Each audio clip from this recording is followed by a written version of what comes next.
Well, welcome, ladies and gentlemen. They really don't have a bumper. They warned us. I still was not prepared. Straight in there. Yeah. We're getting ready before the grand finals, and we're going to do... Jason, what are we doing? The Gymnasiemästerskapet. That's unbelievable. I heard Swedish people laughing in the background. Yeah, that's good. At least they're not upset at me. No, that was very good. I'm actually kind of impressed that you managed to do that. Yeah, it's going to be the Swedish High School Championships, if you want to be kind about it. Which I think is a really fun idea. I like the idea of people getting involved at a school level and for people to start to sort of recognize this. And I actually didn't even know that this was such a thing in Sweden at all. I know there's a lot of this stuff going on in Denmark, so I'm excited to see this. And it's going to be a best of three, so we're going to go through all of this, and it's going to obviously be a real test for these kids. When I was looking into the little packet they sent us, this whole league has there's like a CS:GO team, there's like a League of Legends team, there's like a Rocket League team. Yeah. They've actually pulled this off better than the CGS did back in the day. They're actually making it functional when a multi-million-dollar American television company couldn't do such a thing. So fair play to Sweden. Yeah, good job. Yeah, you like that? I've been doing my research. I think that's good. I like the dedication. And apparently on this team we have twin brothers that are, but they're on opposite sides. So we've got some sort of real battle going on. Yeah, the leader of NTI and one of the players on Poly, Ek and S1. They are both they're twins competing against each other. Are they both captaining the teams as well? I don't know. I don't have that information. I want to say that they probably are. I think that was part of the gig here. So that would be even more fun, wouldn't it? I'm curious about this because I think, I think especially in our position, a lot of the time we end up traveling around, we're watching a lot of the same teams, a lot of the time it's kind of hard to get a chance to catch any players that are outside of the top, 50 or whatever. But obviously there's so many people playing the game that it can be a lot of fun to sometimes get to see what's happening at this level, and maybe some of these kids will see them again later on. Well, especially considering the story of Plopsky throughout this event here at DreamHack Masters, here at 2016, rooting on NIP, now playing on the stage. You never know if one of these guys is going to be, one of the next people that is brought into the NIP lineup or the Fnatic lineup, or maybe just some future Finnish team, or sorry about that, Swedish team that is looking for a roster. Yeah, that's very true, and that's one of the things that could be really cool. We need more storylines like that. Actually, one of the things that I think we generally maybe don't do a good enough job of. I think the other thing that does a good job of it though is DreamHack Open Circuit, obviously, where we actually do get a chance from sort of teams that are outside of the top 10 sometimes inside of it, but they get a chance to play and get a chance to try their hand at it, and I think that's super important. Now that is a name that we can pronounce, Nacho. Thank you, Frank. We appreciate that. Not all the rest of them are going to be like this. We're going to have to sit them all down. We'll have like a alias 101 and just like some of these are unacceptable. Some of these would get you a failing grade in the class, but Nacho certainly would be an A+. Ecke is, I'm guessing, just a Swedish nickname for Eric. So I think that's going to be... that's all right. That's going to work out. We can do that. But yeah, you're right. There should be like maybe this is something we could put the Despa. That's most fine. of these guys are doing great. Most of these guys are just fine. I'm just warning you, won't stay that way. Okay, there's one name. There's a doozy out there. This is it's going to be wild. Don't worry about it. I think we're going to be maybe this is one of them.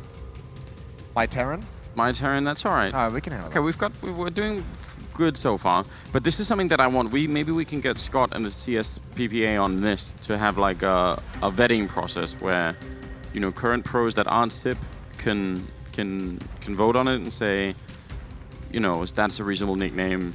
Yeah, they should be approved by a whole council. Yeah. An easy to pronounce nickname. You won't regret this later. It's like a sponsor can work with this, a commentator can say the name, all those things, Yeah, I like that. It's about time that we had our input heard in terms of what aliases other people use. I think that's a right and a power for us to hold, surely. Well, Inferno is going to be the first map, so starting out on a classic in this best of 3, which should be exciting. I mean, it should be a pretty standard map for both of these teams. I think this is pretty interesting. This is a little bit of a grudge match here.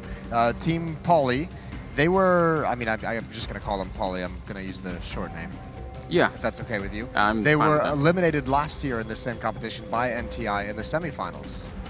Oh, so they're back for revenge. Yeah, back for blood. I like the sound of that. I like the fact that we're playing Inferno as well. You've got to assume that they're going to be well-versed on that regardless, such a sort of mainstream. Is that OJ? OJ? Is it like the whole Swedish J system going on? Let's call him OJ. OJ? Yeah. I'm sure he'll love that one. I've gone into his American history, and he sees that's not a name you want to be called. Listen, I don't know what else to do with that. I'm having a hard time. Baltic as well over there. Creeps, S1, Logan, TVS. It's all right. It's not as bad as I remembered. I was making it up to be much worse. You did make this sound this morning very intimidating for me. Well, look how passive Pauly is. All the way back. This is going to be a late pop flash towards top banana, it seems, and just a bum rush up towards the car. And that starts off very poorly. Nice headshot from TVS. Going to fall back towards the connector, but Pauly is not stopping. Well, TVS in a pretty good position. Nice headshot to take down Ecker, and that drops the bomb. They definitely know it's coming, and OJ back here, he's having himself a grand old time. A little bit of a return, he just needs to stay safe. The backup is there, so the longer he can live, and he'll finally get run down, but MyTerran, 1 versus 2, he's gonna fake out the bomb one time. It's not a bad idea. Actually, it's a minute. This is a bold play. He's trying to just fake them in, and they're running for him, though. The fact that he gets sort of caught in the corner is a bit of a shame, but I actually kind of like the idea. That could have been a lot of fun. I do too. Even if he ends up losing this round, he's going to get a plant. And even just the flashbang there, the one last peek and shot fired actually keeps NTI in that position. So this is going to go really well. At least he's going to get the plant. We'll see what kind of a position he can get himself into. He can actually push all the way to library if he wants. That would put him out of place to defend against the bomb. But he's got a chance to cut this down to a one-on-one and get away safely. Oh, he wants to play up on those apps, and he just wants to be jiggle peeking against the USPs. It's not a bad idea at all. They don't have any smoke or anything. They don't have a kit currently picked up, so they need to find him very fast. He has 10 seconds on this defuse. That's the one. He's going to go look for it, and now they know. That's a nice shot from Creeps, though. And they managed to take care of it, although even if you're going through this defuse, you're going to be hearing that they did not have a lot of time to find him. Like, they had to do that pretty quickly. He had his chance to win it as well. You got to give him fair play. That's actually a really well played 1 versus 2, and he had that shot right at the end to take out the first player on the defuse. Just missed the shot. 1-0 for NTI. A nice pistol round. 2 of those players, who was it? I actually don't have my thing connected. OJ, as we're going to apparently call him. I think OJ makes sense. I think you're right on that. Yeah, he was doing a fine job in the back there. Even not overly challenging. It's a common mistake, right, at an early level that you especially you get 2 kills, right? You want to keep fighting. You think this is great, but he tried his best to stay hidden back there.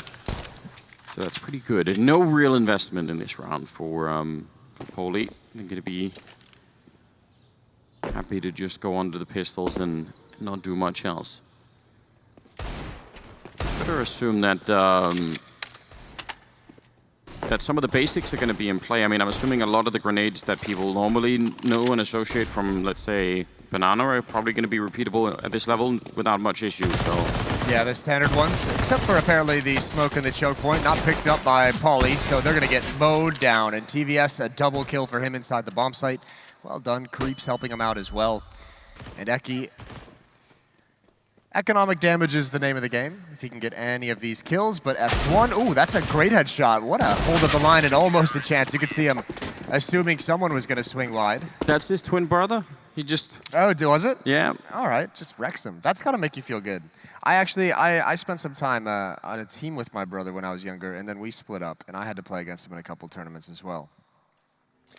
And it does feel very good to kill your brother in the game. Yeah? Yeah, it does put a smile on your face. Well, how is he? And he's like a very forgiving older brother that's like, going to give you like an easy time if... No, he was a junior Olympic black belt Taekwondo champion. So I might win in the game at times, but I always lost outside of it. Oh man, that's for an older brother, that's hard, isn't it? Like, yeah, that's hard to deal with. Voltique goes very low early on, that AWP and TVS. I even like the shot for the wall. That looked like it was seconds away from connecting, and surely that would have been devastating. Low on health early on with the AK-47. See how you can find a way to make yourself relevant, which is kind of tricky on the T side after you've dropped that low. They're clearing out apartments.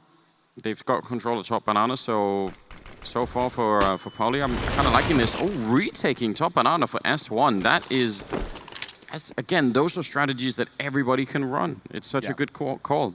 Yeah, and Pauly just gets caught. I mean, a couple players just being a little bit slow at the top banana. That's one of the problems with spreading out across the map. You're just kind of stuck there in that pop flash zone for so long without any chance to move forward or backwards. So they're all going to come back towards banana, leaving Nacho in mid for some kind of a lurk once it takes some attention away, but they have to have success here, and that smoke plume's at the perfect time. TVS got to back away, nade comes in. Nice shot from Voltic. That should be the opening into the B bomb site. Yeah, that's so well done, especially being low on health, but that lineup though, the bomb dropping with 20 seconds, and TVS has been waiting it the whole time, and that smoke's gonna fade very soon. He tries to take the shot through once, twice, not gonna connect, and he had the chance definitely, but they're still in a 2-on-3, so even if he fails that one, they still have a pretty good lead here. Despa gonna be taking down TVS finally. A flashbang going over, and Logan coming in from the other side. He's low already, and so is Voltic from earlier, and he's gonna be going down. That's a good retake, and a nice triple here from Logan. A little bit scary there. If that AWP connects through the coffins, I think that's a round done. Well, also, I mean, if they don't have there was a gap in that smoke towards CT spawn. If that gap isn't there, then all of a sudden that spray down through the smoke. I think they got 2 kills through that in the cross of even trying to get into the bomb site. So Pauly, small mistake that ends up hurting them pretty big, and they're going to rebuy into it. 5 AK-47s. They've done a pretty decent job of keeping the money low, so they're not out of it just yet. If they could cause a reset here, that'd be phenomenal. A lot of grenade damage. A little bit in the middle, that wasn't so bad, and it looks like they really just want to try and speed it up against the AWP, and you can do that sometimes, but TVS is having all the luck in the world here. That's a big double for him to try and defend the bomb site, but they still trade evenly, and they're going to get a very quick bomb plant this time, and that seems like a really good call out of Pauly here. They had the right idea, and now one good fight here, and they should be winning the round. Utility's the name of the game, and that's a big fight for Creeps to win. Okay, can't do it. Smoke out towards banana. Nice peek from myTerran. This is actually a huge position for him to hold. 2 smokes aren't going to matter. A little bit blind, but he connects anyways. A nice sequence, and this 1-on-2 should be near impossible for OJ, even though he knows where the position is. He's got the lead on it. It doesn't even matter. Despa taking him down with a bit of a flank, and Pauly winning in the first round here, picking it up against NTI. That was that's a very bold call to be making that kind of rush, and I don't know if they hadn't got that M4 player over the B bomb side early on, I think that would have gone horribly wrong, but they powered their way through. I mean, TVS almost even brought it back. Some fine hopping inside the site, but not to be. And now look at, yeah, this is the money situation that Pauly put him in. Nice pick from Creeps. That's the only rifle available on the defense. They must have that deliver some more kills. And now they're going to think they can maybe hunt him down here. OJ with the deagle at the corner, getting the kill on the bomb, and he couldn't follow up with a headshot. I mean, that would have been the ultimate play. Now Creeps is alone inside of the A bomb side with an AWP, and it's even maybe a little bit good that they're starting to fall back, because one thing is if you lose the round here if you're NTI, but you really don't want to lose that AWP. That would certainly be, I don't know, a little bit of a blow. It's an interesting scenario here as well, just with pistols, armor, and the AWP. If I'm NTI, I really want to get someone into pit, whether it's Creeps, whether it's one of those deagles. It's such a strong position, and this feels very tenuous. There's going to be a fake thrown over towards this B bomb, so you have to imagine Eke's going to do some kind of presence. He has 1 flashbang, 1 decoy, but actually, I take that back. There's the flashbang. Creeps looks away for just a second. It's worked perfectly. Just a single flashbang, and it pulls his attention away, and the A bomb site is lost. And now Despa with the AWP in pit should be able to hold on to this with no problems. Yeah, that all falling away, definitely very frustrating. And yeah, I mean, without the kits or everything here, I mean, normally we'd say, yeah, now is probably the time to save what you've got, try and see if you can do something in the next round, because you're not going to get much out of these Eagles for a retake. You definitely see how much the communication matters in a game like this, because that 1 grenade or whatever it was that gets thrown into the B bomb site, when he's playing A on that, or Creeps is playing A on with the AWP, surely he should just be focused on that until somebody tells him otherwise, right?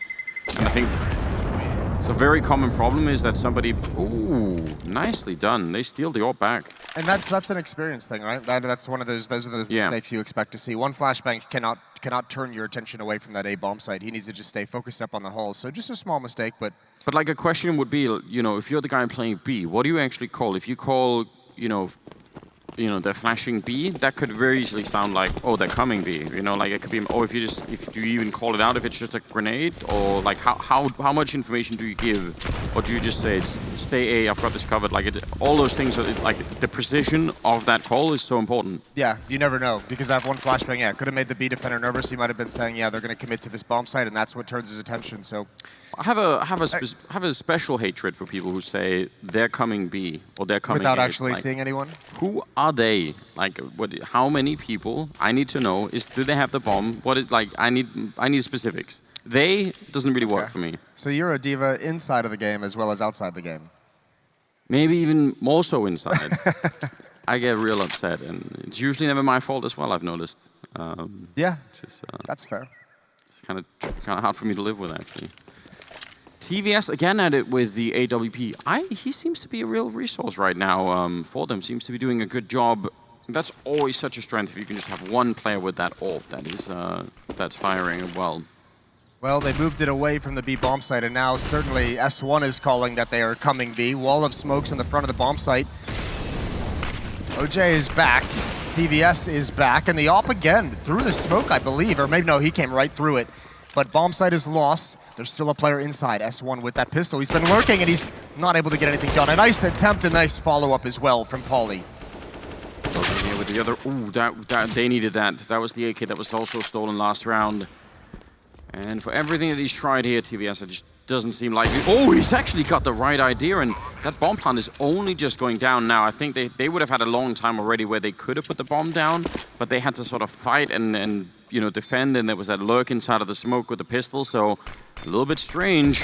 Smoke to block off one side, but a great spray down from Voltique. That's a triple overall in the round, taking away everything. And some good high fives coming out. That's a really good job on him. I will say this, I believe TVS was the top performing player in this tournament in 18. So maybe we shouldn't be so surprised. Maybe he could be one of those players that we're talking about, you know. Couple years. Not just getting education, but also maybe... Yeah, Nips always struggled to find an AWPer, maybe. There it is. There it is. Pick him, like if you pick him up early on, teach him everything that he needs to know, that would be good. I would appreciate that. Well, things have slowed down for Pauly. They've been pretty aggressive. We've seen them rush B. We've seen them rush up mid, pop flash themselves through smoke. They're not afraid of a good fight, and not show. And OJ sees the shoulder, and OJ realizes no advantage in that fight for him. Yeah, definitely not worth it when you've been trying to take a little bit of a peek, but already been red. Smoke goes out towards the archway side, and flashbang to take top mid. All these little details you just like to see. It's good little, you know, basic work to try and make sure things stay safe. But now look at NTI though. Looks like they actually want to retake Banana a little bit. Actually, at least just looking for it. I thought they'd kept pushing. That would have been fun to see. Eke would have been down there. They have no grenades left on NTI's side. And we don't like to see that. No, they do have some counter flashes, but they would love a Molotov, some kind of a smoke, just to slow down this hit, maybe cause it to be disjointed. This crossfire's got to be effective. S1 and TVS at this bomb site. S1's going to be smoked off. Here comes the first counter flash. TVS still has one as well, but holding it in his hands. They line up for him, but the spray down doesn't work. But through the smoke, S1 grabs two. Good hold and a delayed boost. But actually, they missed the jump. No, the AWP picked him off. Logan's going to come through, and he wants to stop the plant, and he's going to get it done. Traded immediately, but it's brought into a one-on-one. Now, Eke, he can either fake this or go straight for it. If he fakes it, he might just lose the round because he's going to run out of time, and he's going to go for it. If he fakes it and OJ's right on the other side, then he probably wins the round. So that's a very hard call to make right there, and almost a little bit of a coin flip. And he's got his back turned. OJ will take him down. It's a very, very close round where it looked like they had the advantage there on the T side, but it sort of slapped away. I love the fact that the AWP destroyed that late boost. That's funny to me. He goes to jump up, and then his teammate's just gone. He's like, oh, all right, well, that's... I'm not boosting anyone anymore. Yeah, I guess that boost isn't happening. So a little bit of back and forth here early on in the game. I would say right now, the CT side is going to be suffering from just the lack of economy continuously, right? That's going to be a problem that returns to them a lot, it feels like. It's 4-3, and that's good news. But they've spent every single dollar they have, more or less, in this round. And actually, Paulie don't have enough either. Yeah, I was going to say at least they get a bit of a reprieve. It's mostly pistols they're going up against, but 3 players towards Banana. This is going to be another contact play up mid. There's the pop flash. Creeps completely blind. Oh, that's a shot and a half. That's well done. Creeps had a scout now. OJ can still do it. Oh, he needed. Oh, no, that's the bomb. You hate to see that. You really do hate to see this. This is going to give them time to recover. Eke's actually jumped into the flames to try and get that bomb, and he's the last one left, and that is unfortunate that they're not able to capitalize on the opening kill. You know what? In terms of education, right? That's a lesson that's a hard lesson to learn right there, but... Yeah, you're going to learn a lot with that one. You remember it for a long time, don't you? You think, oh man, that time that we actually had the bomb side and we just had one player to kill, but he took the bomb and threw a Molotov on top of it. That's hard to deal with. 5-3. And now, I mean, that does help out some with the economy there on the NTI side. Yeah, they're able to build up a lot of money. The alt back in TVS's hands, which we've seen have great impact in terms of opening kills. And he's looking for another one. Jay getting caught at that corner by Nacho. Still taking a lot of damage up there, but Nacho's he's gonna get a second one as well. He's had some tough times in those halls, and look at Despot. Now he wants to take point into this bomb site. He's not able to win the fight, but I don't even mind the fact that he went to take that. Good returns from NTI and S1, assuming things are clear, assuming there'd be no issues, but he funneled them towards TVS at the B bomb site with this AWP, likely to get smoked off, but there's the peek ahead of time. TVS goes for the timing, follows it up with another peek, and he's gonna go down. Nice turn to the corner by Voltic, a 1 versus 2, but Creeps is far, far away.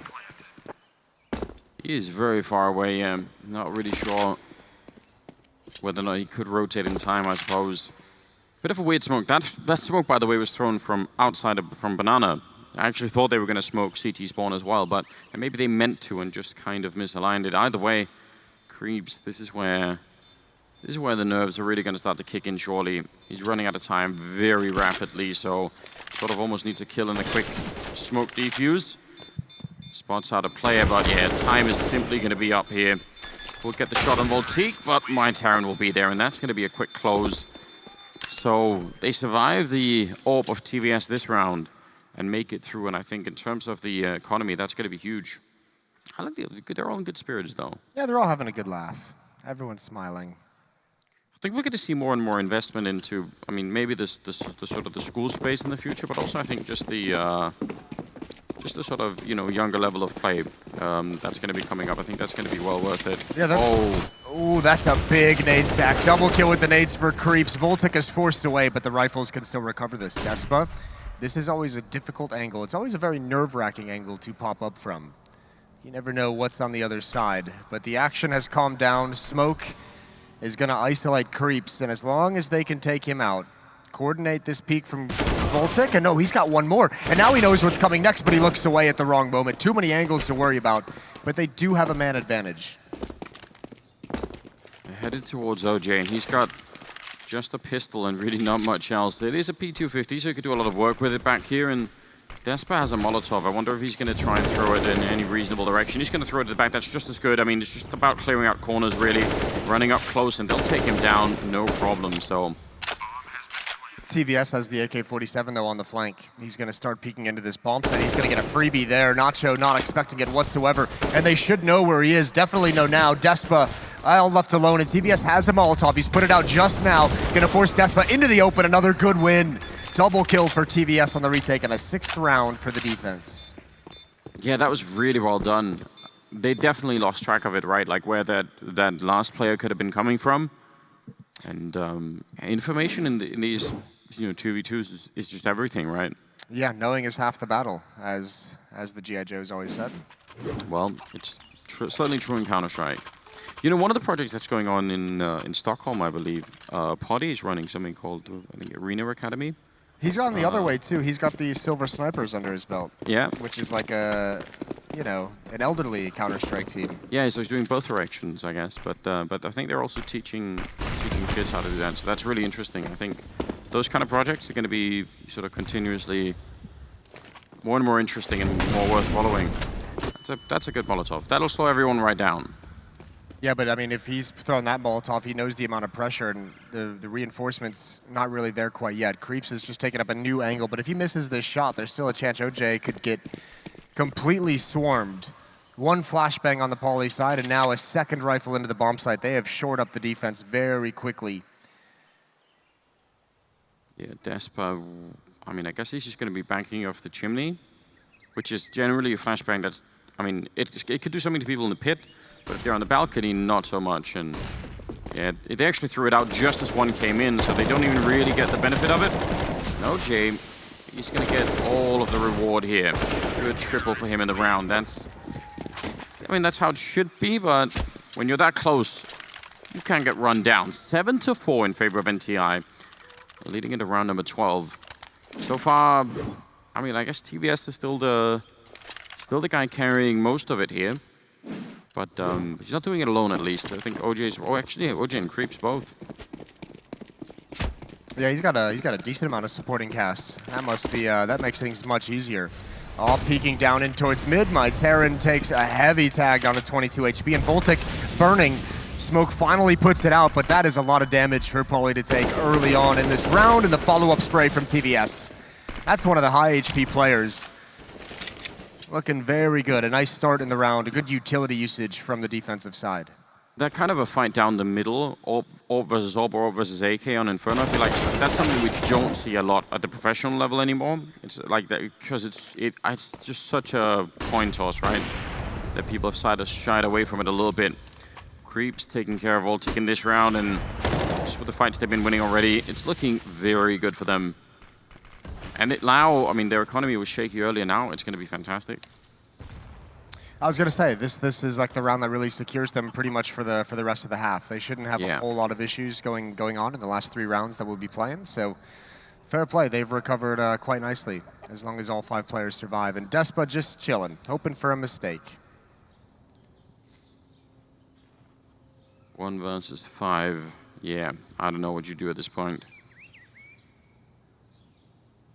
With the time that's left, and I mean, they are a little bit spread out, but he's going to find one early kill. Actually, the follow-up as well. He didn't even really have the gun out for it. That's beautiful, but 20 seconds, he can't really clear much of anything. He's going to go straight for the plant, and there's someone in pit already running him down, though, low on health, and he could have got that spray. That would have been really something, but still, nice attempt.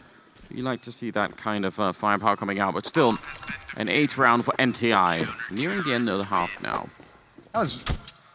That was really nice. If he had gotten actually that 3rd kill, that player in pit who was just so low, that would have been a thing of beauty. This was weird. It didn't even look like a little bit of movement recoil maybe helping him out right to the head. Yeah. And a tactical going to come out for Pauly as they sit in a few rounds behind and want to talk things over. Well, now's the time for it. Do you think they have like a esports teacher? Well, that's right. I mean, so this is obviously a huge sort of side interest of mine. Okay. But yeah, my guess would be they probably do. But I think this is one of those things where, as far as I can tell, the culture right now, very much in Denmark, but also sort of in the rest of the world, is that, you know, to be like a legitimate esports teacher, you almost have to be like a former pro or semi-pro or something. Like you have to, and I think that can't be happening in the future. Like we need to get past that somehow. You know, your basketball teacher doesn't necessarily have to be able to actually be better at basketball than the kids that are playing, right? That doesn't make any sense. Like maybe maybe they just have a good understanding of the physical training or of the game, and like, you know, like it can't be the case that everyone has to be, because then there won't be enough of them, you know. And I think that's true for any game, but I think in a game like Counter-Strike, that's like, just because this whole concept is so young, it's something that's happening too much, and yeah, maybe in the future there's a way around that. That's all I'll say, Jason. Okay, I see. You're just kind of posturing to get yourself a job in the future. Yeah. S1 is going to be under a lot of pressure with this AWP, even though it's just P250s. He's missed all the shots. They got way too close, and now TVS there to recover. Yeah, there's an op in the back, but certainly that's not going to be effective enough for Pauly to return this. But a pretty decent success. They'd love to have the plant, but the 1 kill, getting into the bomb site, has got to make them feel good out of that timeout. And you imagine the timeout was really for this upcoming gun round. Yeah, almost certainly was. TVS again, really having himself a pretty good game. Stealing the Krieg as well, 9-4. And this is, it'll be interesting to see what they do. They have 2 orbs now on the Poly side, so maybe they can snipe away. It is not the first time that we've seen double orb on T side Inferno, but if you're not going to be getting many fights, if they're not going to be allowing you to get many aim battles, it can get real strange. Then you have to almost lead with the orbs, sort of creep around the corner and just hope that you get a chance to fight someone. I would say not the highest percentage play. No, not a great, well, at least not in professional Counter-Strike, right? I think things change down at this level, which would be an interesting thing to observe. Double ops on the T side. Ooh. And OJ with the flash sees absolutely nothing in the holes. This is much more calculated from Pauly. Still going to lose that first player. The double up on the CT side coming out on top, and Creeps waiting for this peek from Despa. He knows it's coming at some point. Now the flashbang will be leading it, so I mean that actually is a nice setup. In a different world, they probably do get him flashed and Despa can run him down. Now instead they're running a lot of time off the clock. 35 seconds. They have a bunch of utility. I mean, they have, what, 3 smokes, they've got 2 Molotovs, HE grenades, and back to the B-bomb side, back to Banana, and it's going to be a set piece towards this side of the map. Here comes that first smoke. Not lined up for the Molotovs to add it in, though. That might be one thing they're missing. And another pick from the AWPs of NTI. Yeah, running into 2 orbs themselves. That's really going to be a desperate situation. Eke goes down, and my Terran doing his best with 10 seconds left. I mean, the bomb hunt can't even really get it. He's trying. Oh, he's going to get the kill somehow on S1, and he's still going to go down after the plant here. We're actually not even getting the plant. Logan will take him down, but that was pretty impressive. With a couple of more seconds, that could have been interesting. I actually think the idea is there. Even having, remember, they had the lurker up mid to like kind of backstab on Rap side to stop the rotators from coming over, grab that 1 free kill. So I think the tactics are there for Pauly. I think one thing they're missing is, you know, they've been picked off a few times with the AWP. I think they need to do better when they start these rounds to prevent that from happening. And obviously, just a couple opening kills to go their way towards that B bomb site, and the lurker becomes much more powerful. Here we are in round number 15, and Logan feeling good about that fight. But if you're looking at the percentages, you probably say no reason to keep doing that.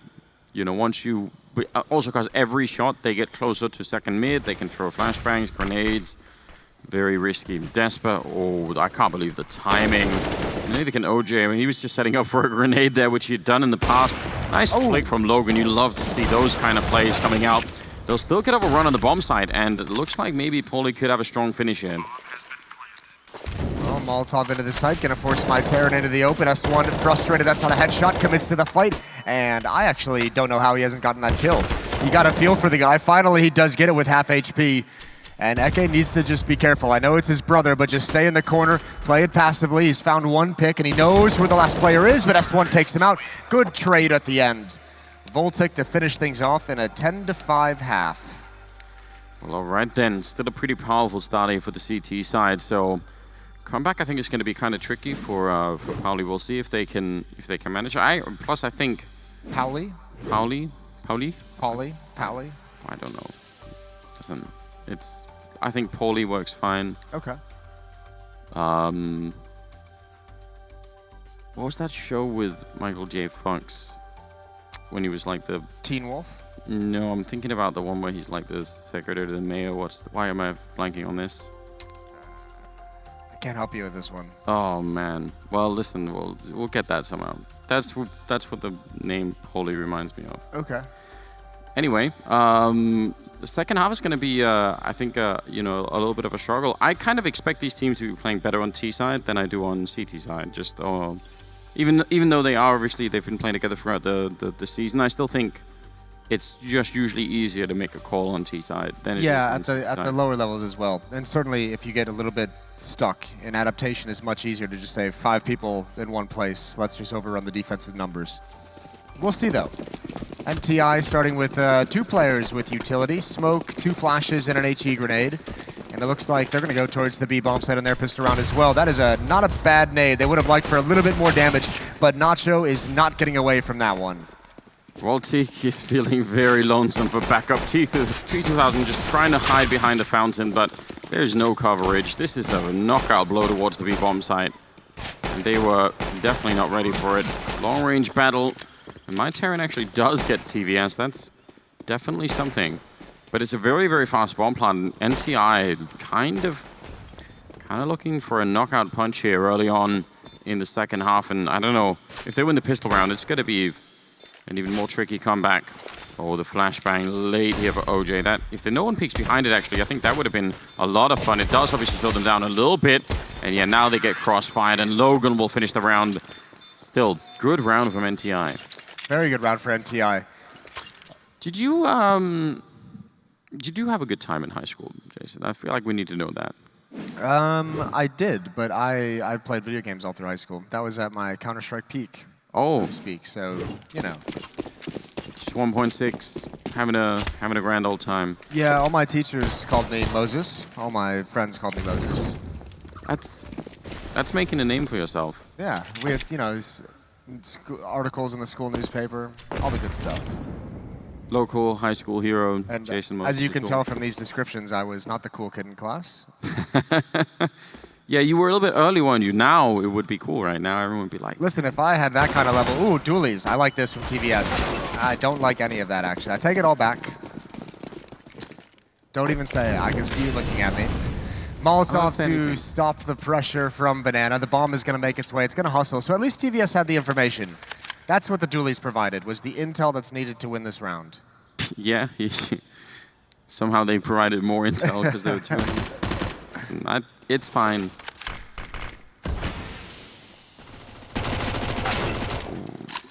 Not much of a chance for any retakes here. Bit slow with the bomb plant, but I guess they're not really feeling the pressure.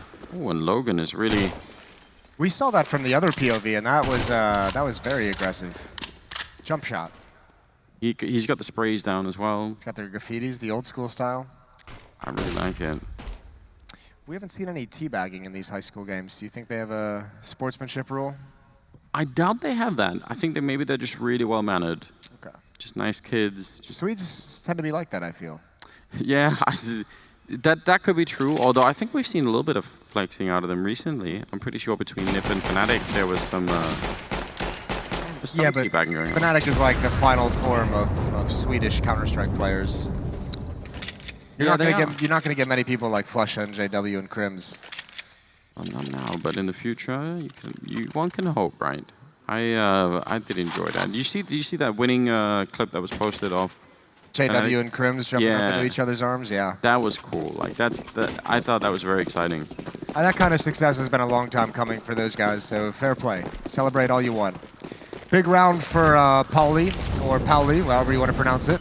And, ooh, this is actually NTI. They're running right into the flames, but Gun's not out. And thankfully, Voltic's there to pick up the pieces. Ooh. That is a nice spray down, and NTI runs right into the Molotov. Yeah, that is not going to work out well. And the bomb is stuck on the other side. I don't even care if Pauli don't want to stay and defend that, because it's kind of an awkward position to try and defend the bomb at. Like, you're not going to call all 5 people over to try and stand on top of that, so... yeah, just leave it alone for now. And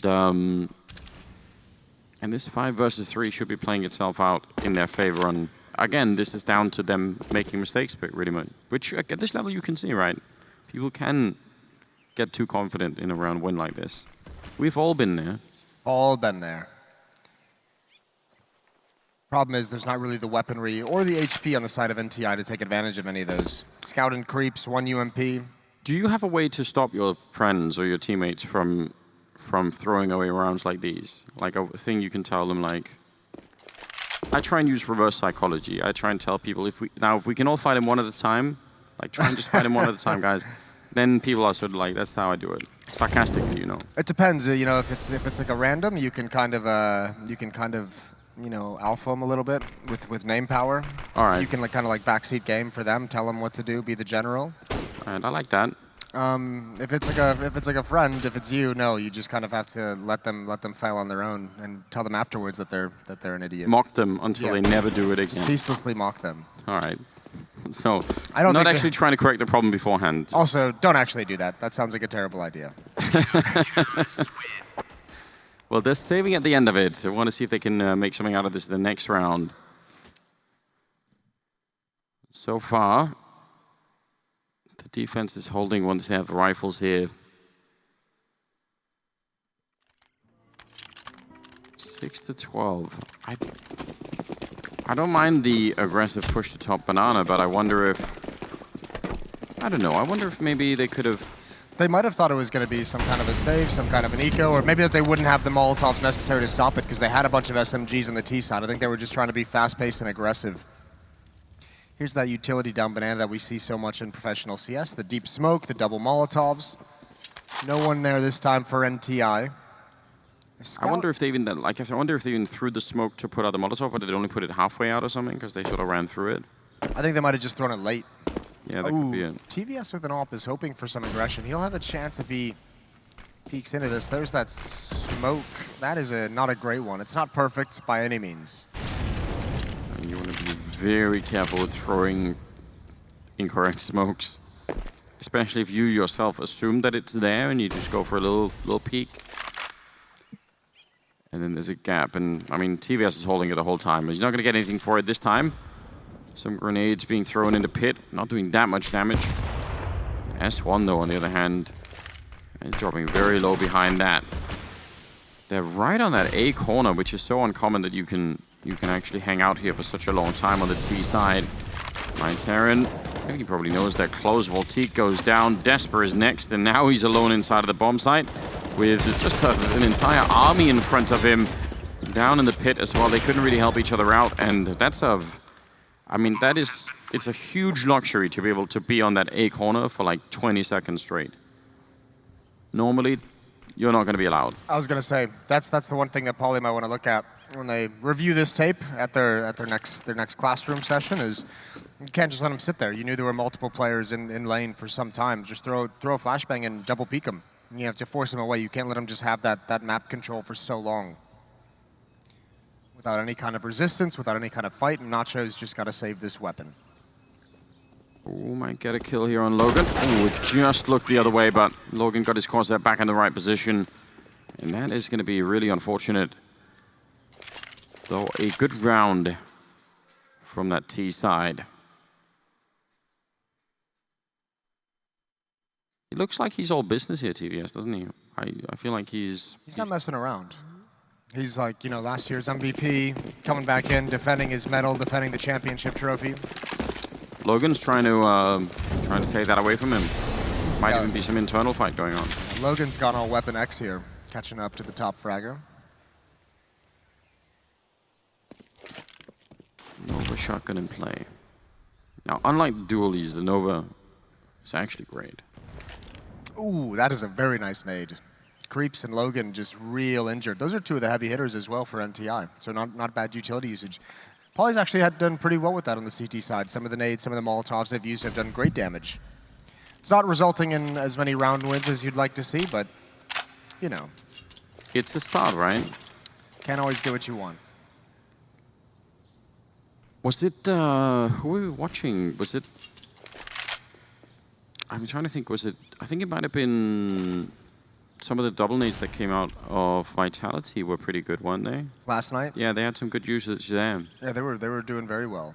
I think Boomich and Guardian took that was an overpass. Yeah, that's what I was thinking. The real brunt of it. My brain was trying to tell me there's something here, and I just couldn't really remember the rest of it, though. That is great. The headshot, the follow-up, and that was the utility damage on Logan as well. He was already sort of softened up from that. Nacho, oh, and Voltique, they don't even need Nacho at this point in time. That's a beautiful defense. The goldfish stays safe in the B-bomb site. Yeah, defending those goldfish. That's very PETA of him. Those are some incredible shots. I mean, this one, the headshot, the follow-up. Yeah, you're right. Logan was cleaned up, but this right here, look at that sequence. What a turret. What a nice round from Voltic. Flusher levels of CZ 75 kills. Yeah, why not? It didn't even look like there was any recoil. My CZ doesn't work like that. Mine definitely doesn't. And as a result, I don't even buy it. And just ignore that weapon entirely. It does not exist in your brain. No. Just leave it alone. Oh, there's the Nova shotgun. That's some brotherly love right there. Shutting him down. Yeah, he'll get him back later. They'll have a chat. Smoke coming out for mid. And that shotgun, it's going to be interesting to see how he puts it into play after this. You kind of have to either keep it in pit, put it up on the balcony, keep it close range. This is going to be dicey if they can get close to him and turn that corner or swing wide. Nice spray from Voltic with the M4. He's coming into his own a bit now. Starting to get up on that scoreboard. That's a beautiful grenade. Timing to hit 2 of them. And I mean, without the armor, and if there's going to be one more grenade coming out. TVS, the only one with armor and a deagle. Actually, Creeps has armor as well, sorry, but still, hard to see how they can make their way through here. Yeah, with no utility, you just have to hope for a mistake, someone to walk into the crosshair. Here's a chance, you'd imagine, but my Terran does not commit to the peak. One's in lane, they both miss. Despa's got the kill, but Creeps is coming up all along that wall. Double deagle on Rap side, and my Terran's gonna go for it. Has the information, or does he? They've jumped in towards CT spawn, and Voltic's ready and waiting. And you're right, he's picked up the pace, Voltic. Once he's gotten over to defense, he's had some very nice plays. And they're gonna be finding him shortly. Voltic walking into the line of the deagle. It could be dangerous, but he's doing a fine job, and he's gonna be picking up a triple kill overall. Getting some praise from the coach, I think, there. Excited about the potential for a comeback. As well he should. Positive reinforcement, just as important as negative reinforcement. Some would say more so. Yeah, I mean, it depends on what we're trying to accomplish here. I think I like a bit of both. Okay. You need a little bit of a stern hand? Yeah, I think, you know, it can't just all be fun and games, you know, there's got to be some consequences. Win this game or you don't get to pass high school. That would be pretty next level. Imagine getting failed from Counter-Strike class and not being able to pass. You don't have the points. You're out. That'd be so funny. Kind of, not really. Well, there's going to be a smoke going up a little bit far forward. Means they could boost over it if they want to get really creative about it. Yeah, they will. That's a risk and a half right there. Despa will go down, and the boost not really working out, but Eke still taking down his brother again, and now it's a double kill for Eke, and a nice shot from my Terran. We'll leave it at 2-on-3 for Creeps and OJ.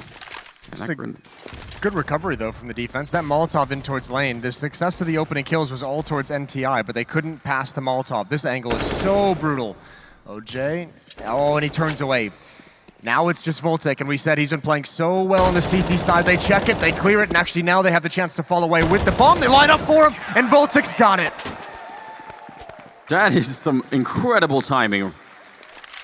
If he falls back inside of the bomb side, yeah, you're allowed to be happy at that point in time. That was well done. If he falls back inside the bomb side, they played safe. There's such a big chance as well that they can start using grenades against him. They can, or they can just, you know, wrap around him or anything like that. So the aggression working out really well then. 13-9. He's up to 18 kills, tied with my Terran on his team, and not that far behind Logan and TVS. And speaking of which, rushing down and into the grenades. Again, the utility use is way off the charts here. Nacho get a little bit of action himself. That's a real shutdown. That's Nacho B bomb site.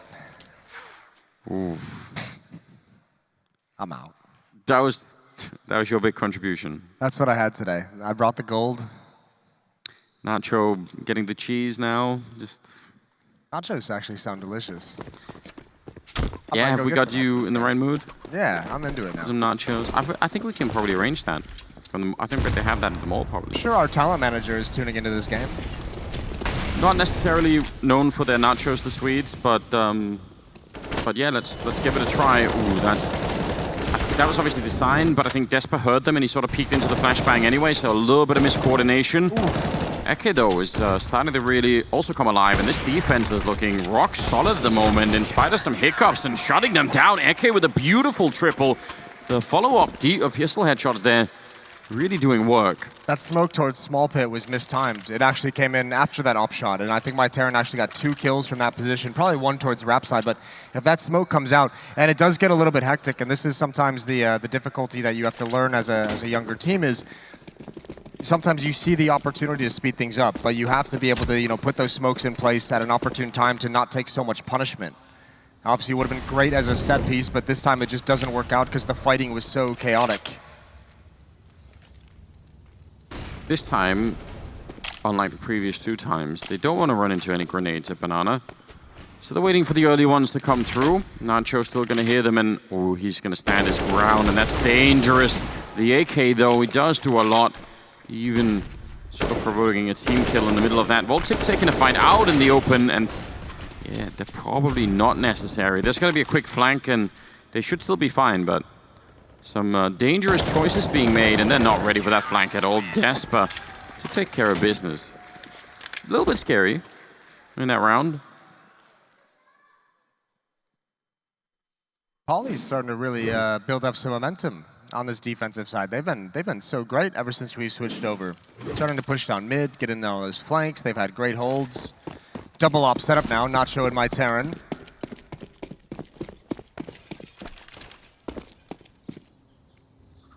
It's kind of working out the opposite of what we were thinking. Looks like the CT sides are a bit stronger. Creeps goes down to Nacho, who's had a sort of a rough game himself, but last couple of rounds looking a bit better. Yeah, he was also, I think he was the one actually attacking when they were on the T side. He was attacking towards those A-hulls. And he didn't really have a whole lot of support. It was kind of him off on his own, and they did go towards the B-bomb site frequently. They always kind of fell back into that, so it felt like his part of the map didn't get a whole lot of love from the offensive calling.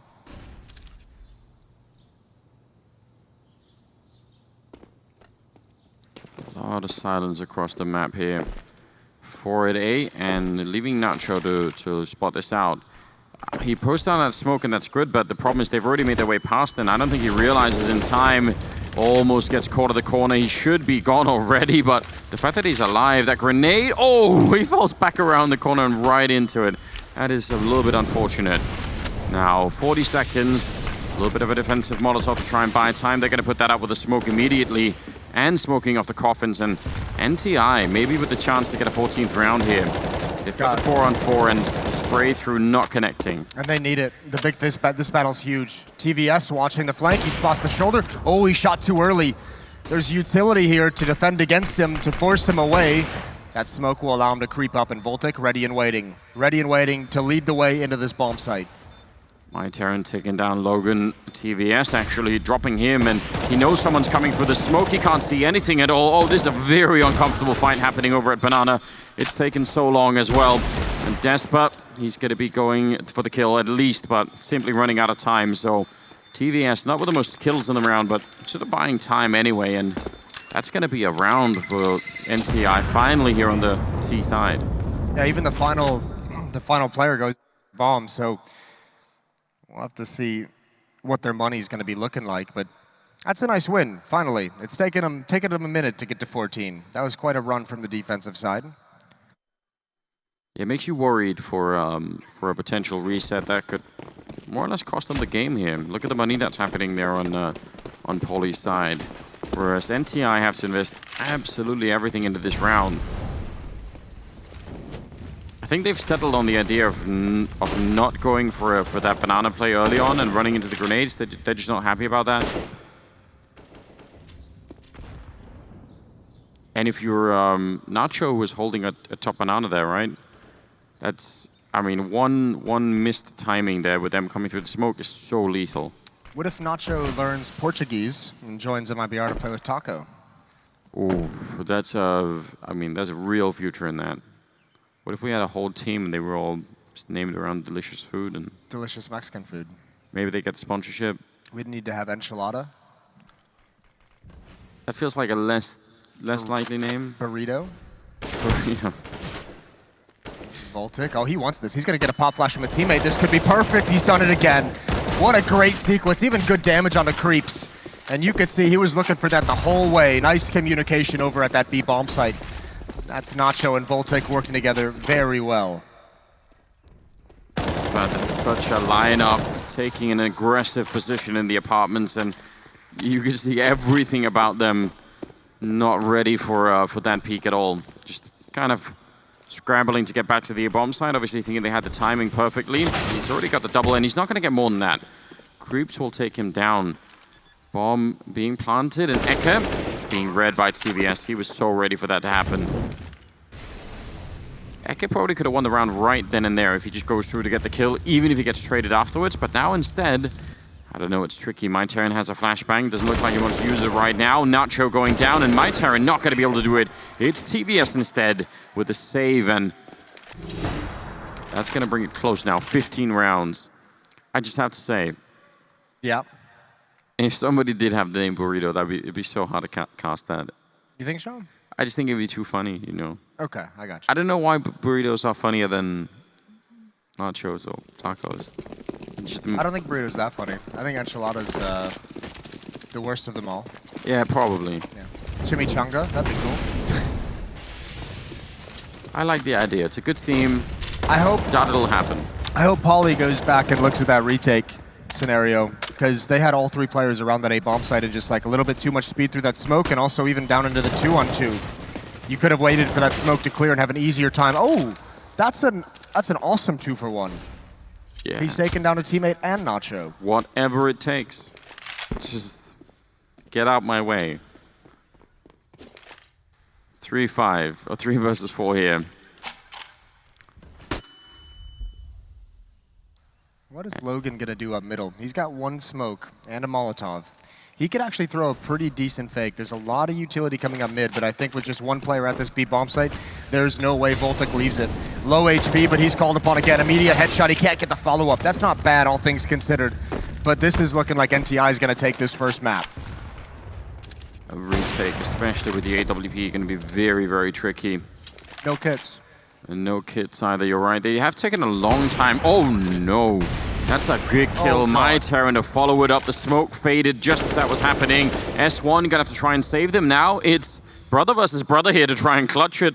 And oh, S1 getting shot in the back. Eke nearly doing it. The grenade trying to chase him around the corner. It almost catches him, but now that defuse kit is gonna be a huge problem. Oh dear.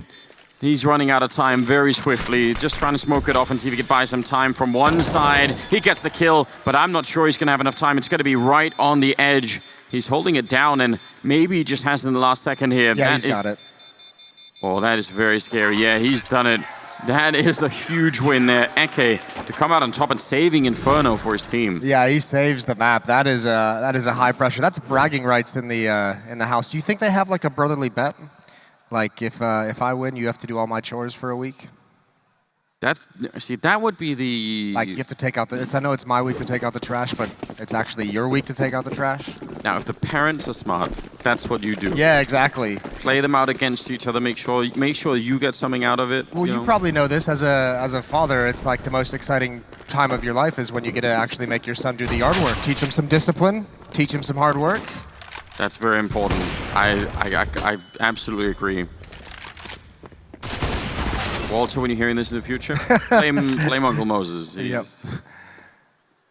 He's the one with all the horrible ideas. Well, Mac-10 Rush has worked just as well for NTI as it does for Vega Squadron. Nacho gonna lead the way on the retake and all. They could never get into post-plant positions. That's the same thing that happened in the previous map. Or the previous round, excuse me, is they got the bomb down eventually, but everyone was kind of stuck out in the open. No one was in any kind of safety, so Pauly, again, able to have a solid retake.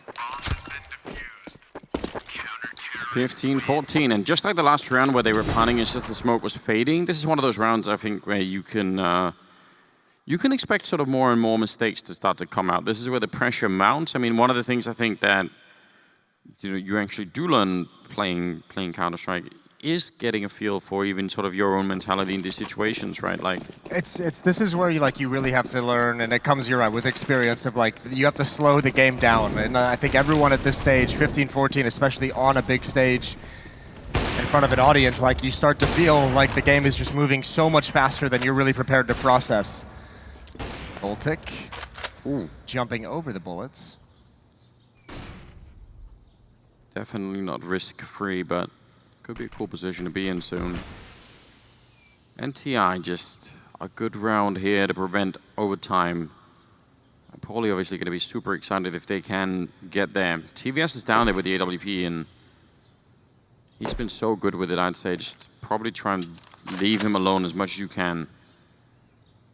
Jump here even. Ooh, he's so close to doing it. It's very risky.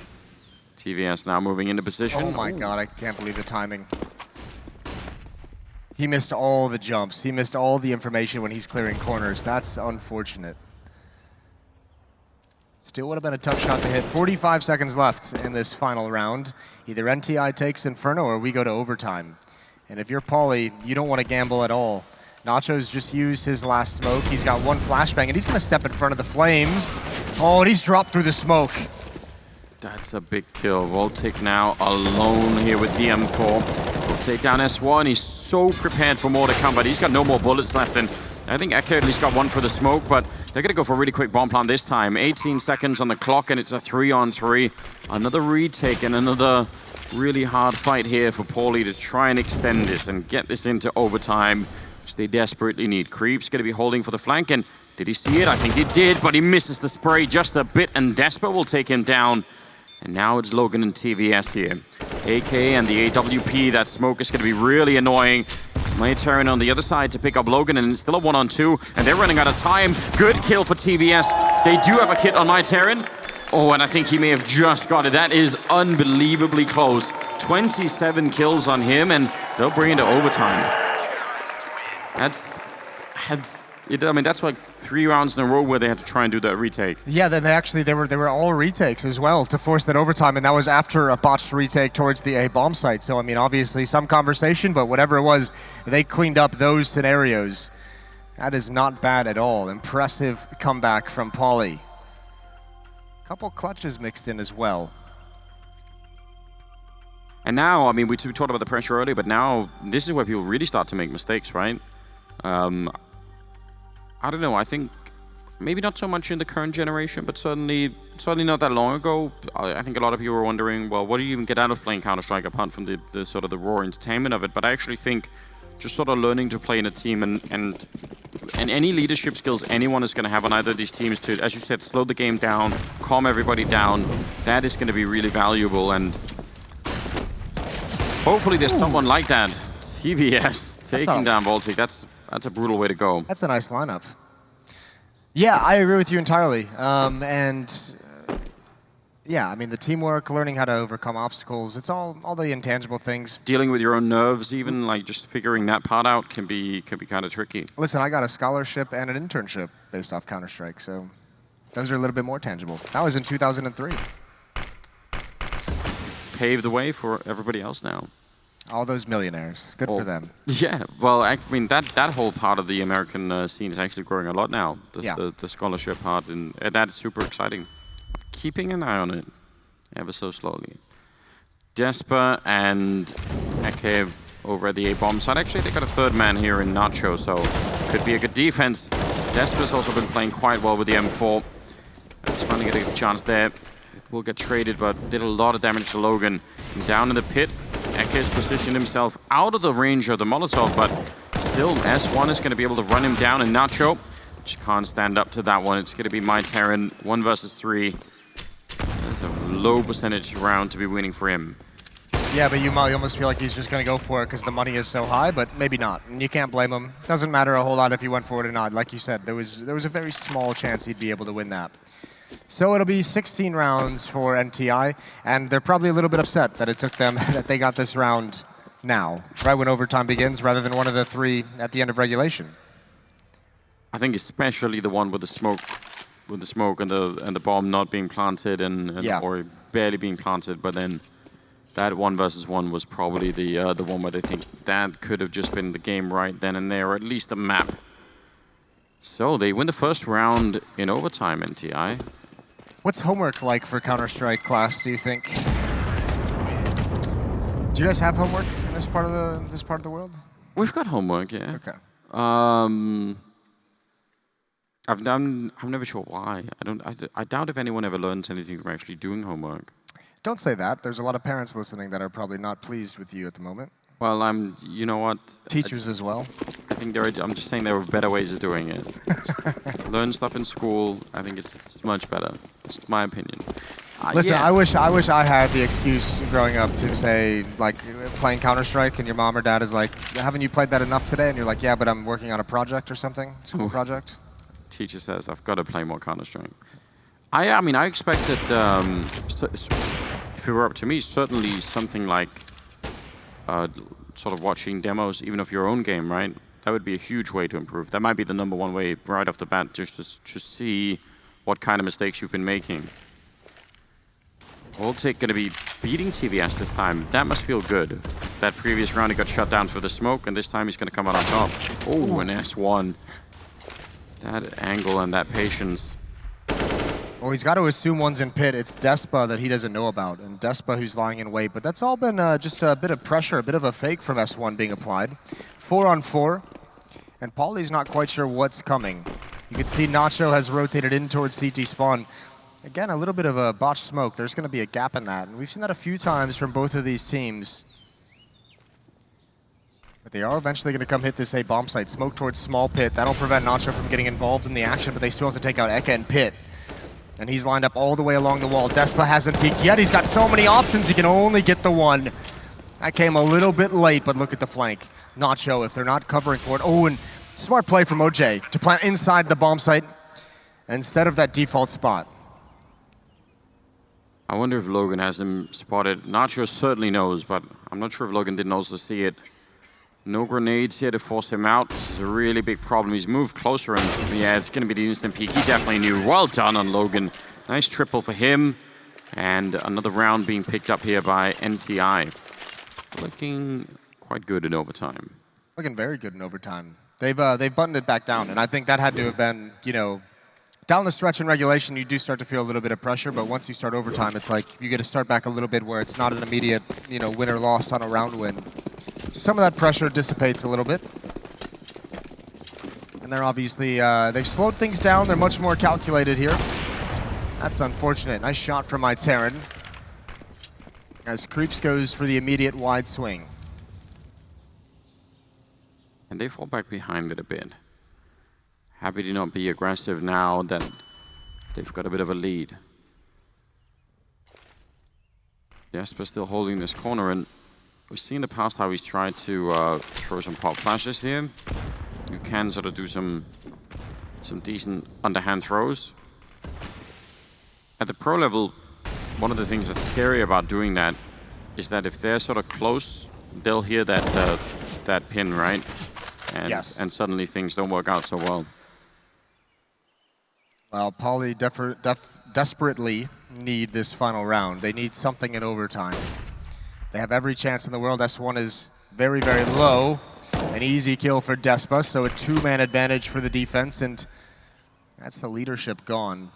And when does NTI start to pull the trigger? They're starting to creep up towards lane. My Terran might be exposed from another angle.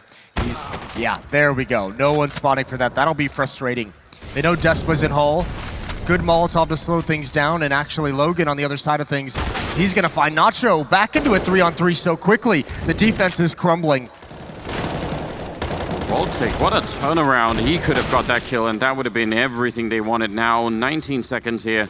Logan is going to be able to get the bomb plant without any interruption, but he's got 7 health left. And Eke's got 100. Now with the AK-47, maybe it doesn't matter. Only needs one good headshot for a quad kill and a clutch here. And he's got the right idea. He's got the lineup currently. Eke walking around the corner. Logan, he just might do it, and there it is. That's a beautiful way to win the round. What a clutch. It felt like he was just about to move out of that position, and then he saw the gun barrel. So fair play. Huge clutch, an immediate first bullet headshot as well with the low HP. That is well done. I am amazed that they turned this around. That was an incredible recovery for NTI in these positions, and that'll be frustrating if you're Pauly. Yeah, now things are looking a bit rough here. Second half of overtime going to be coming up, and they just need one round. So definitely all the pressure back on Pauly, who would otherwise done a great job bringing it into overtime and winning those last rounds, even though I think all of them were bomb plants, and they sort of had to do some pretty crazy retakes. NTI, one more round is what they need, at least to win Inferno. 30 kills on Logan and TVS both. That's a pretty great performance here. Here we go. Pop flash from Voltic. They're going to get real aggressive. We saw this in regulation. They might have found the perfect timing as well. This is the only defender at this bomb site. Logan's trying to rotate back desperately, and he does just in time to save him, and a double kill from Pitt. Almost adding a third onto it, but there's the USP Logan, and he's got all three to end it. The map is over. 19-15, and that is heartbreaking fashion for Pauly. They felt like they were right on the edge of turning that round. But a good recovery at the end for NTI. Ooh, that was the star play coming out. They looked a little bit shocked there on the Pauly side, but that was a fantastic way to finish it. We just had the clutch in the previous round, and then here we go. That was more than we could have even hoped for. Yeah, I really that was pretty cool. I mean, I liked the comeback a lot. I liked the big. At the end, Pauly, actually, I'm thinking of those retakes. I thought that was really nice to see them kind of recover and actually have a set plan and actually succeed with some of those retakes. But either way, that's a nice first map to get us started on. Overtime victory for NTI. These championships are going to continue after the break, so stay with us. We'll be right back. Welcome back. Map number 2 going to be coming up here between NTI and Pauly. That's the high school championships here in Sweden. Can you pronounce it? What? Can you pronounce it? I'd rather right there. not. If you can just read it. You know what? I did it as an American. Yeah, I know that. I just thought that was funny because you could have done it in high school, you know. But I'll leave you to it. I think you did such a good job. I don't want to take that away from you. Yeah, of course not. As I don't trust my Swedish at all. Well, NTI has taken the first map. That was on Inferno. We're going to move on to the second one. We saw some cool things though from both teams and players on both teams as well. There's some shining stars coming up in the Swedish scene, starting here in high school. Yeah, early on. That's good to see. See if they can follow through on Nuke NTI, or we could get a third map as well if Pauly can follow it all the way home. They got it into overtime, and probably that does feel a bit painful losing it after that. NTI on the T side and Nacho. Ooh, very crisp right there. Yeah, especially because that's meant to be a fake. The door being blown open is supposed to like maybe either pull him down to the lower bomb site, maybe pull him away to kind of go help the upper bomb site, but he just peeks really quick towards ramp room and grabs the immediate kill. This almost needs to be a frag for S1, and it's not going to happen. Nice duel from S1, and MTI is kind of stuck into this hit towards the lower bomb site, but there's so much defense here. Nacho goes down. That's TVS with a P250. Wants to follow it up and taking a fight with Voltic, and he'll be taken down as well. Quickly stealing the USP in case somebody else was going to show up. So bomb goes down, and it's a 3-on-3, and now Creeps is taking down Desper and Pauly. They were just in a 3-on-5, and now it's slowly slipping out of their hands. My Terran, though, coming back with 2 big kills, and TVS now on the flank. They don't have a kit, they don't have a smoke or anything, and this flank could be huge. They know he was just over there, but Eke gonna go and check for it. He needs to get this kill, and he can't do it, and now just buying time, TVS. Yeah, this is very smart. He has to be run down, and he gets one more headshot, a quad kill, and a whole long list of good little details in that whole round for TVS. Yeah, he had a stellar round. I mean, remember, he had the P250. He was the one who started it out by getting in towards window, finding a kill, and the follow-up, and then being able to go all the way around the same route that Pauly had to take for the retake. They never expected it. And then not fighting in that last one-on-one until yeah, it was backing necessary. away, slowly sticking away from the bomb side, making him chase him, putting him into a disadvantaged fight. I think Pauly, again, going to be upset with that. A 5-on-3 turn into a loss. Great grenades, and Lonely Logan going down. That was nicely handled. I like the idea of the rush heading outside from Pauly. Maybe could have brought a grenade or two, but nonetheless, it's pretty good. And the fact that they didn't get so many grenades means they've got a little bit more to work with here. It's not amazing on the grenade front for the CT side, but it's something to work with.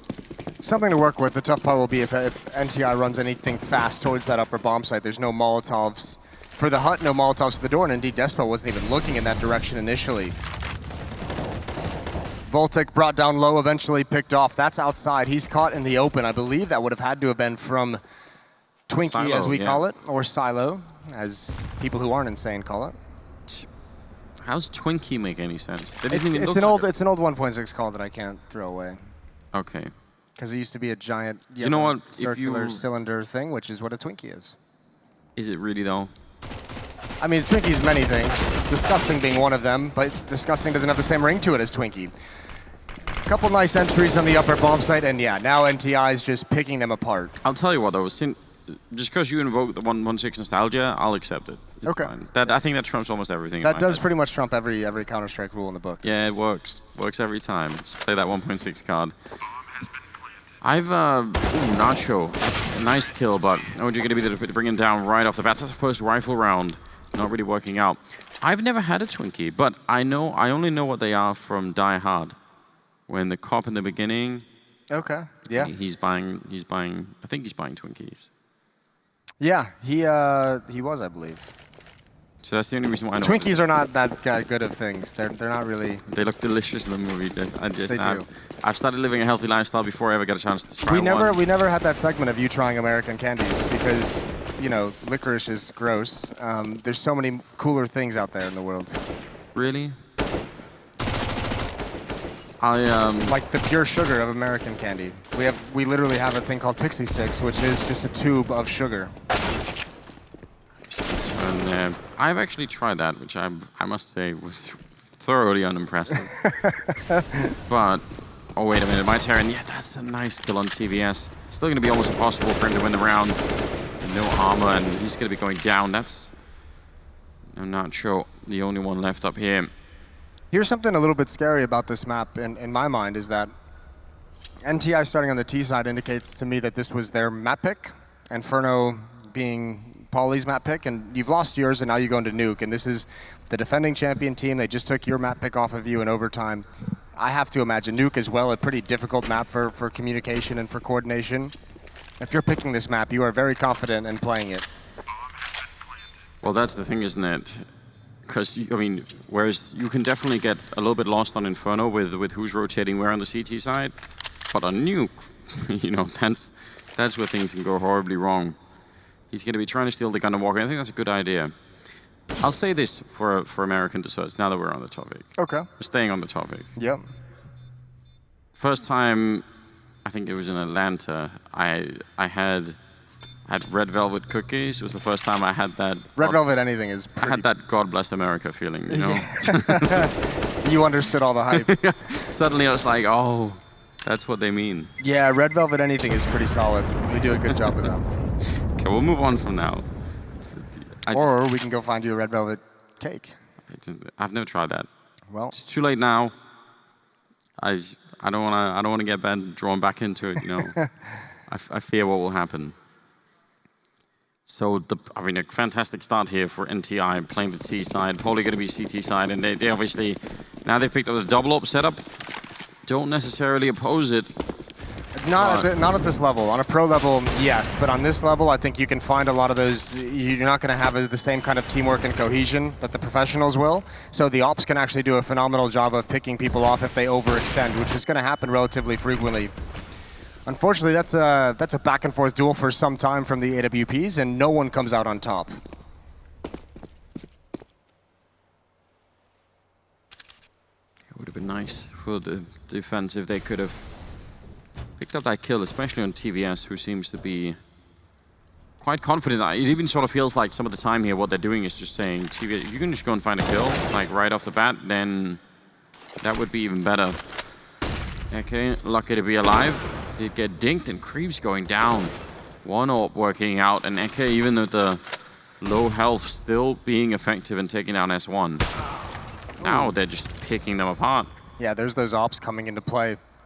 In NTI, I imagine the next time around, something a little bit more aggressive instead of slowly taking their time. TVS hasn't been able to find anything, even a missed opportunity there. That is awkward in his defense. That was Eke really stopping short before he made the full peak. TVS gets him in the end, but a 2-on-4. That was sort of a Pasha peak, wasn't it? It was. Like he was expecting that it was going to be more, but it's like, oh, it's kind of like not going for it. They're not going to go for this. They're going to back away and try and save. Nacho on the hunt. He's got the money to go try and chase these guns down. He's got 3,100 in the bank, so he can actually commit to this. And even if he loses the AK, it's not a big deal. They are quite far away, and yeah, he was only kind of looking, not really. So, first round picked up on the Paulie side, and it's still a bit rough for them, right? They haven't really made their way through yet. But this is some good opening from MyTerran. I'm calling this next round is going to be an upper rush. That would make so much sense, right? I'm calling it. They've seen the double op. They saw the op get held out into the open. Ooh, and that's a long delay to pick up an HE grenade. This could be deadly. Door's going to be blown open. One player outside. Molotov comes in. Actually, it's towards ramp room. It is relatively fast-paced. Maybe just a flashbang right through the smoke. Nacho's got to be careful with his positioning. Oh, especially when that smoke goes away, right? If either they flash their way through, but if they don't, then maybe the orb is going to be there to peek for him. So could turn it around. TVS is not that far away from it. Let's just see. It's Voltic and MyTerran that are doing the AWPing, but well, none of them are in ramp, which I would have said probably if you're gonna have one, that deep angle in ramp is gonna be pretty powerful. Creeps. He's got the right idea. Not sure though. I mean, a single misstep here from Creeps and he's gonna get shot in the face. Not sure has the right call. Now instead he's gonna get tagged and he'll fall back. Grenade doesn't do any damage. I thought maybe that was gonna be good. It looked like it could have bounced into them. Now they're backing up in towards the A-bomb side. S1's actually snuck out, but up on top of the hut.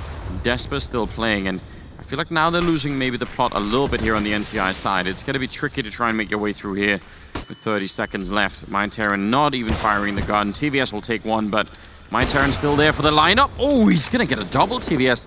I actually thought MyTerran could close the whole round with one shot there. That would have been beautiful. But now they're grenading the Molotovs as well. The bomb will go down, and it's a 2-1-3. Nacho and Eke, can they go for the retake? If they can't, they're going to be out of money and in a lot of trouble here.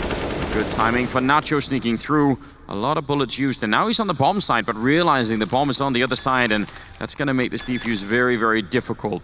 Eke sneaking through, and oh, they got the kill on Nacho, and that was before the defuse even got close to finishing there. And now he's realizing Eke out of time, running him down with the P250. The grenade even stopping him. TVS playing this one once again very well. It's going to have to be a straight-on full defuse. He's turning around for it, but no chance. TVS with the triple, and NTI. That's a hard blow.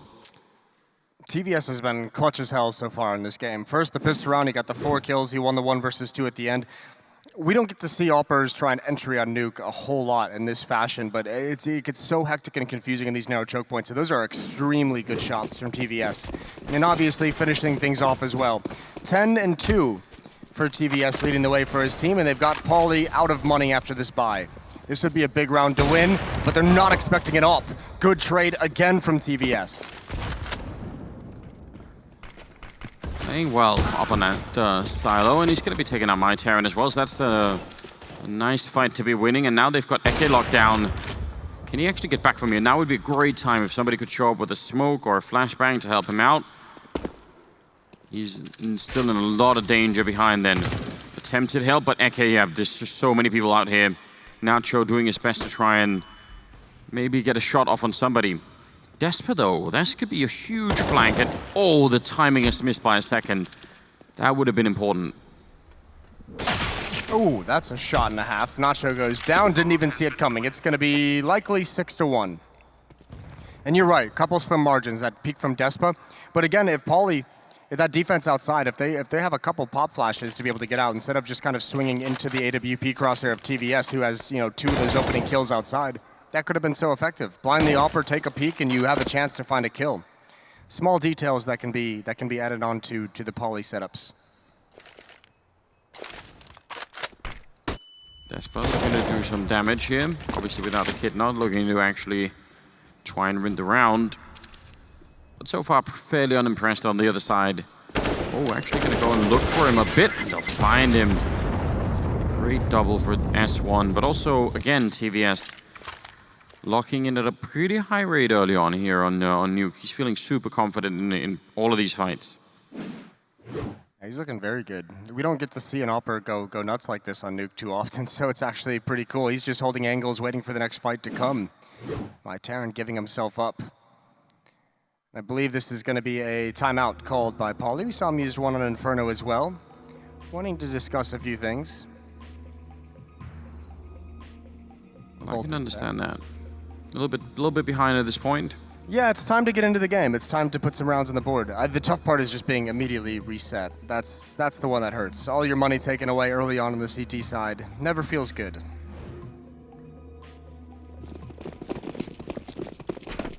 They've got kills on their side. It's not like they're not having an output here, Paulie, but NTI just coming through a little bit more early on. Oh, that is so nicely done. The smoke designed for it, and TVS, he was even thinking about it for a second, and Voltic took him right out. Beautiful deagle shot. But it's also so far back that the rifle is obviously never going to be recovered for them. So they just need more. Well, we'll see if NTI can recover from this. You never know. Now with the man advantage, if this defense is able to get itself in a good position.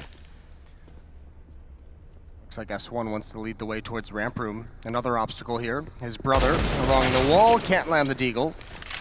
And S1 gonna make his way in. Now rotating over. S1's got knife out. He wants to be aggressive. He's got another. He's opened up this whole map for his team. And the rest of his mates can chime in now. But he's got position in heaven. And that is a pace that I don't think anyone from the defense expected. Yeah, he just had the rollerblades on there. He was just cruising through the map. Now he does get taken down. Second good deagle shot from Voltic. And yeah, they know the op's up there somewhere, so they're going to come look for it. It's not easy to find, and may have actually already been thrown away by NTI. I'm not even sure, but I think we saw that earlier. I wasn't sure, but it seems like it. Oh, another one. Triple. He's really good with that weapon. Looking to see if he can close out a fourth. That would have been even better, but that's still pretty smooth. He's got a smile on his face, so it's all good. He's had a couple shots that make him feel better about the game. This speed from S1, though, you're absolutely right. He's just... I don't think I've ever seen that. Knife out to run to that hell corner. Just to gain the extra, like, half second. That's so aggressive.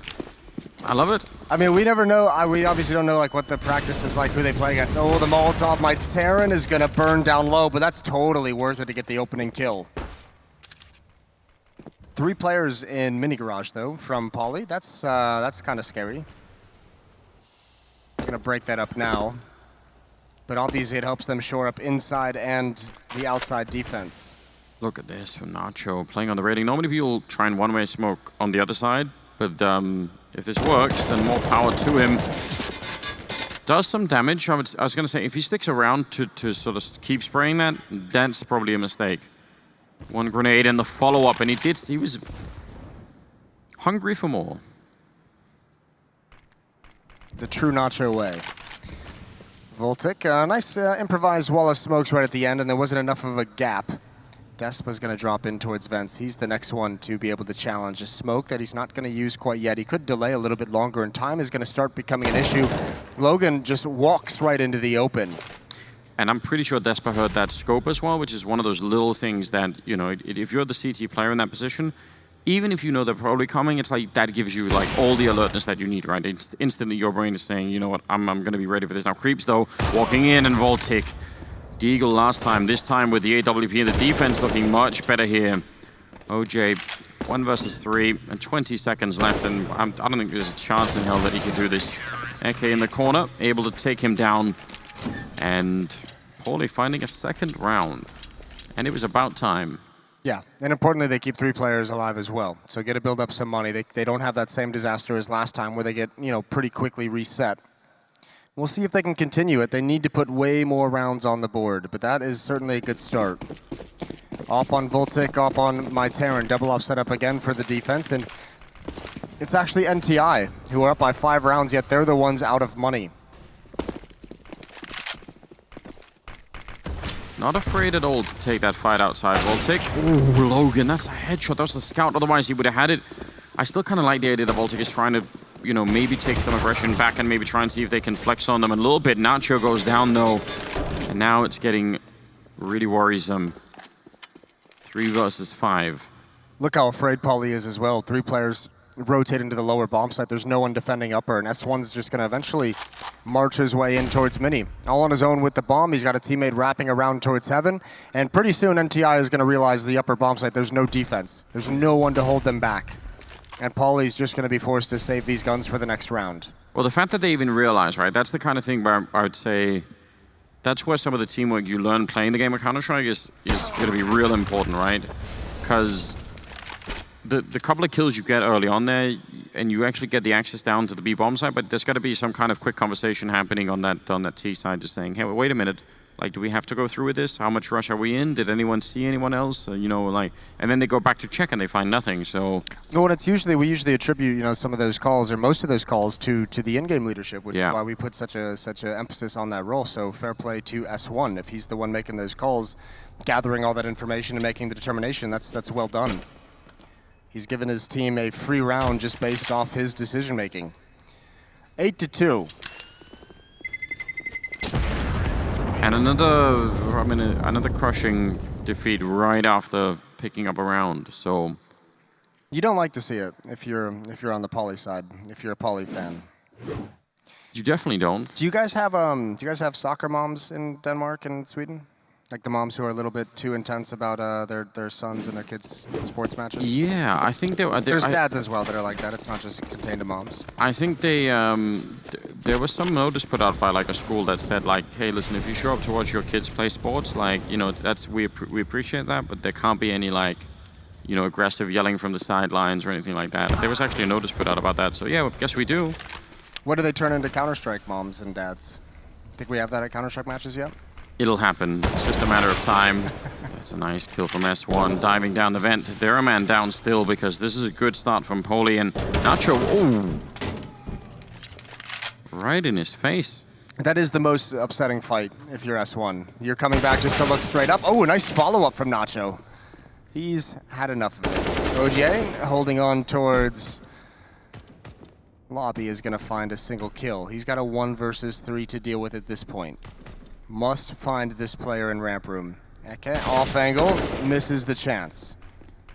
But he has not given he's not made any mistakes. He's just dropped back. That's unfortunate that he misses the shot, but just fall away and stay alive. Yeah, perfect. At this point, just have him locked in, which they pretty much do. Terran is going to be flanking him. Just the only thing is making sure you don't lose track of him and that you're not giving him any individual fights. And that Molotov is walking right into the line of fire, and Terran will drop him. So good handling of that round out of the Pauly side, which that's important. Again, 3 rifles saved, and they even, I mean, there was a point in time there where they could have lost a little bit track. I would say Nacho going back after S1 could have been dangerous, but he handled himself pretty well.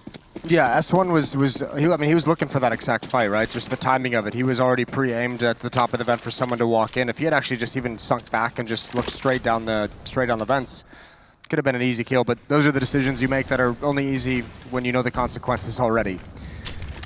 Molotov is out towards Mini. Voltic wants to go for a peek, and he's found it. There's the pop flash I talked about earlier. One little flashbang, TVS turned in a different direction. And an easy kill for Voltic. Well, he definitely knows someone's here. That's the easiest kill S1's going to have so far in the game. Up on the high ground, though, he could have been killed already. Trying to put some pressure on. He's trying to really play with him, just shooting that rifle at the side. He knows someone is there, but he's trying to make life a little bit tricky on him. Out with the AK again. Voltic will take him down. A good double for him in the round, but he's finally going to get shot down. And now Logan vent diving and creeps. He's got the bomb down there as well. Okay, this is going to be a real uphill fight. Yo, S1 is crazy. Like, the pace he got in towards Mini in that angle, the amount of pressure he's putting to that upper bomb site, that is mental to see. The crazier twin brother. I'm guessing there has to be one, right? Yeah? Do you think it's true with every pair of twins? Yeah, or at least every family, right? Okay. Well, 5 kills here on Eke, and I don't think there's any point in him going for the last 2 either. I mean, to me, that doesn't make a lot of sense. You'd imagine he'd want to go up towards Heaven and grab the AWP. They've wanted the double up setup throughout this game. He's just going to back off all the way to CT spawn, so a 9th round for NTI. And now at this point, this starts to feel, like the match is slowly getting out of reach for Pauly. Quickly, if S1 is in charge, just just happy to keep fighting at a high pace. Yeah, he seems excited for the grand finals to start. He's just like, let's get to that point. I'm sure they will be, right? That's I mean, probably slightly more so if you're the team winning it. But regardless, I think they're gonna have fun time, especially the way Fnatic are playing right now. Here we go, doors blown open, and that's S1 again, the aggressor, spamming in. He's fortunate my Terran wasn't there with the AWP. Big investment into the AWP. Eka needs to fall away. One of the two weapons that Paulie has. Molotov forces Voltic into action. And still a lot of pressure being applied to this lower bomb site. There's only one member to support. It's with a pistol. That's Nacho to join up with Eka downstairs, but that's not enough. S1 peeks into a double stack. Yeah, he was just playing distraction that whole time. Eke, he needed that kill. That would have been a big save. Now instead, Nacho walking into the shot as well. And even now, hard as it seems, might be worth it to save these guns. Smoke making this pretty much impossible, and I say that just as he gets the kill, so maybe not so much. Still, the bomb goes down, and they have Molotovs. Even another one. Yeah, my Terran has already got the right idea, I think. This surely is the better call. Even though, I don't know, the further behind you get, the more you feel like we've got to go for a big clutch. We've got to go for like a huge win here. This time not going to be happening. I think the problem is they just put so much money into that AWP. That's why they don't want to risk it so much. He's only got $50. If they go for it now and lose everything, that's a weapon they won't have in the next round. So yeah, now you're definitely at that point from here on out. You're definitely at a point if you're Paulie that you're saying we have to go for 5, no matter what situation it is. We need to try and get these rounds on the board because NTI is just running away with it. It's a very cool and aggressive half from NTI, and it's working out perfectly. Yeah, and I mean that could even be a way to compensate slightly for not having like a very deep sort of professional level tactical depth, right? Is if you can keep it to this, especially if it's working, then I actually think that is a smarter choice to some extent to say like, you know what, we're winning the fights and we're forcing them early on. That's fine. I say that as Voltic though, who's been still been pretty good both with Deagles and Orbs, and he was good on Inferno too, opening up and taking down TVS, who's otherwise leading the board here. So. That's not bad. Nacho in a lot of danger and not going to be allowed to fall back. But they still have a good shot at it this round, Paulie. S1 has also been spotted out. He's down in the lower bomb site, but it seems like they've already gotten into an engagement. Now, he can do two things. He can commit to this fight. Logan, that's a tough off angle to be ready for. Despa's going to fall back into the side. I was going to say S1, either continue the fight downstairs or try and come up the vents. And my Terran, straight down with the AWP. Creeps is out. He knows at least where the AWPer is. And the AWPer is going to commit to that fight, and you must know it. 1 versus 3. Big win there. Now he knows. The next one coming up the ladder. What does he want to do? He's going to stay on this bomb site. Tapping the bomb a single time. Voltic, I think probably smart for him not to go for a solo peek here. I mean, if the timing works out, fine, but Creeps now, is he going to be thinking about going down lower? That would be very interesting. I think he's been spotted. Voltic, oh, and he gets the shot. That could have ended very badly. It's a nice idea for Creeps. Yeah, he's maybe a pixel away from a headshot there. Just a pixel away, but even just, you've got so many options, right? Like he can go straight for the plant. He could go towards B instead, and I think he was trying to, because he had 40 seconds left, he was trying to sort of make the most out of that time. He also wanted to know where the second player was. He didn't know exactly what the right play was until you know the position of the other guy. So that's kind of what he was trying to bait out. A fake plan, he was trying to see some reaction on the flank. Voltic just never moved, or excuse me, Ek just never moved. Here he is again, in ramp room, he's got a lineup. He's done great damage on the Creeps and Logan with 2 kills. That's not bad, and that puts the auto shotgun in play. My Terran, surely going to be a beautiful sequence. He's now right behind them. I'm not sure if they're hearing it, just all the steps that are going on. Does pick up the AK, but even just the 1 kill, it's going to be just fine for this round. No health left and no chance really at all here. So, 10-5, Logan, he's actually doing a little bit of a job, but there should be no way. They're holding it already, and Voltic will take him down. So there it is, Paulie bringing it back again, like a little bit like Inferno, actually the same scoreline. 10-5, so maybe a bit of a chance. Yeah, right at the end. We'll just have to see what the second half is going to bring, what these teams are prepared for. We were actually surprised on Inferno that it felt like more of a CT-sided affair. Here on Nuke, it started out being very offensive for NTI. We'll see if they could. I mean, again, we could see if they can do something similar themselves on the T side. But I think it's going to be rough. I wonder if, because someone like TVS, if he's going to be good with the AWP again, yeah, if they he put can him shut down yard or outside ramp, on that's his going to own, be hard to deal with. They seem happy. They're in a good spirit anyway. Yeah, no reason not to be. Get to play Counter-Strike in your home country on a big stage. It's always good times. You get to watch the final later. Yeah, I'm sure it's quite good. Second half pistol round for Paulie. They didn't even win it, did they, on Inferno after being this far behind, and they still managed to bring it back to overtime. Yeah, which was super impressive. They were able to get it there. We'll see if they can do it one more time. That'd be massive. I think they even lost the pistol round on Inferno, didn't they? The second half pistol round when they were down. I want to say so. Well, here we go. OGA up top, and actually that's one player inside the upper bomb site. Logan, he stuck around a bit too long. He didn't get that information until it was too late, but they don't drop too aggressively. He's got that first kill. S1 as well as forced back. Logan just needs one more. It's not going to happen. And the rotation down to the lower bomb site is slowed just a bit. TVS in position. That is a tough headshot angle, and Eka's going to put him down. Oh, yeah, it's actually falling off that. Just trying to avoid Nacho, but this is all over the place. They're fighting in A while the bomb is down in B. So Nacho's being a really, really annoying distraction at this point in time. Creeps will pick up one, but just the time that's being spent here. If you're OJ, you're just going to be so annoyed that you even have to deal with this.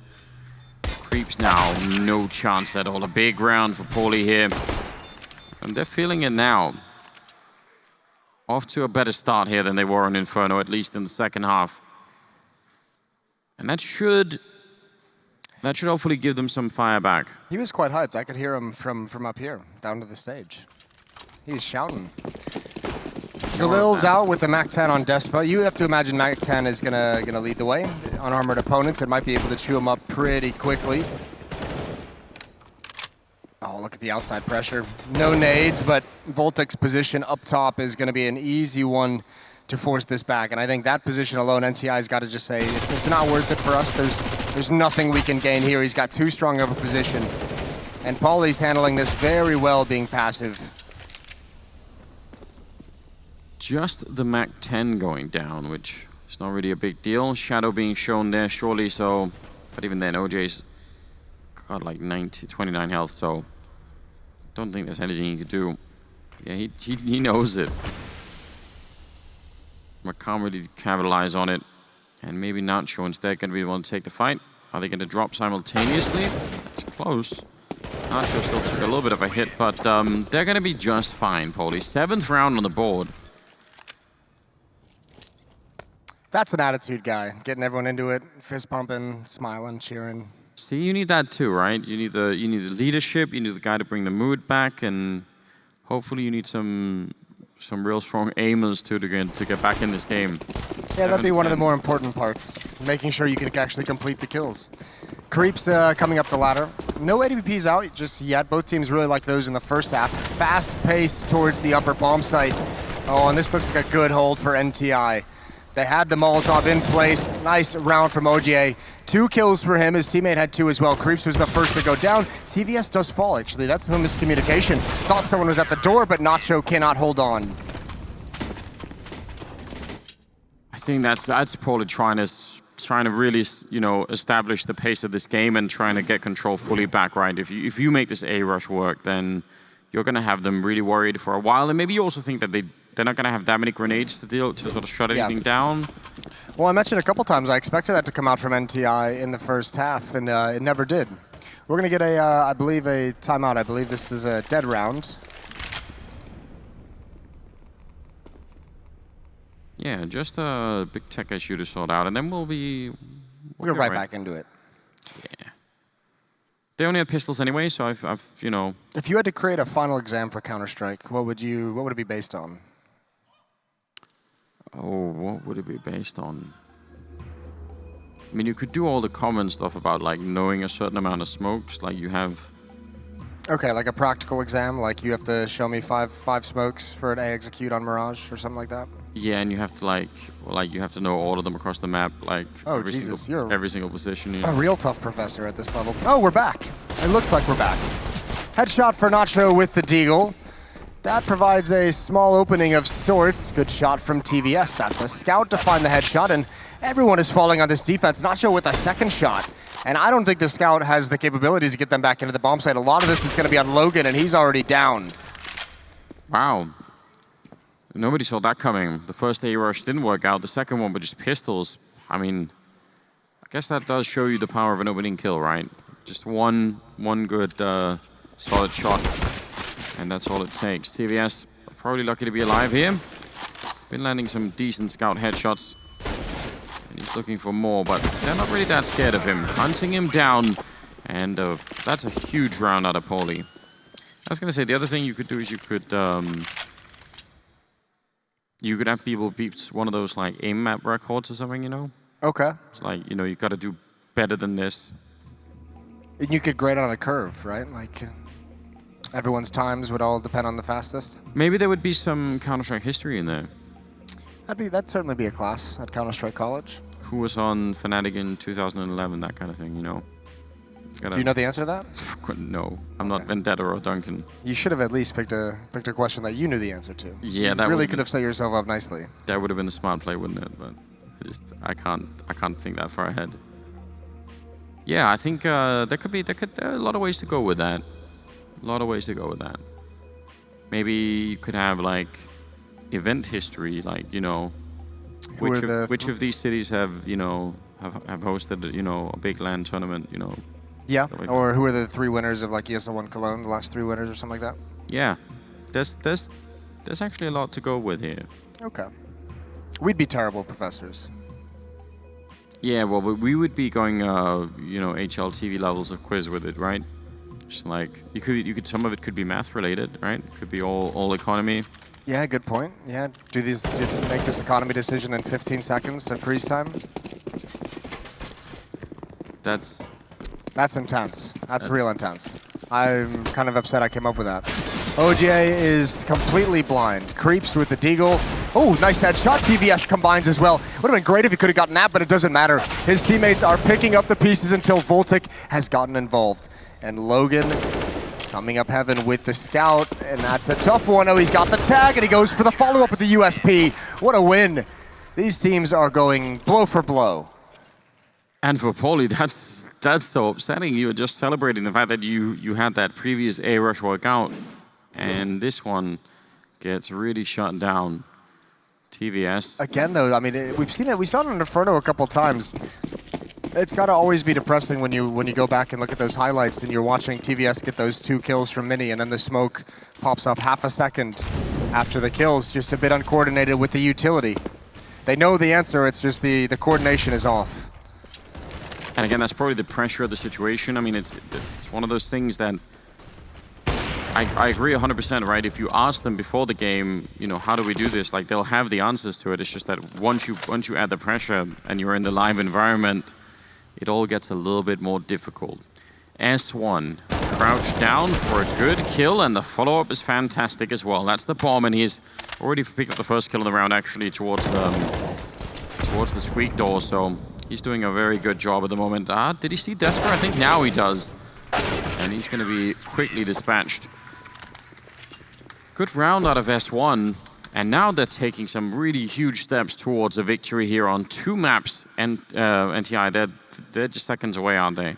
Because the money is going to be very, very rough. I think they're right on the edge with a couple players. That's the big debate they have to ask themselves. If they want to go for another deagle round, and you're right, the money is not great. And this is where you got to be kicking yourself if you're Paulie. You win a deagle round and then you lose the following one against deagles yourself. So that's frustrating. Logan, classic B rush. This is where you've got to be happy as a B defender. Nice drive-by from Voltic. He's had some very, very good shots. And Logan can't build off of the 2 he got initially. S1 now at range, needs to fall back, but he's going to burn. The fire spreads into a 3-on-3.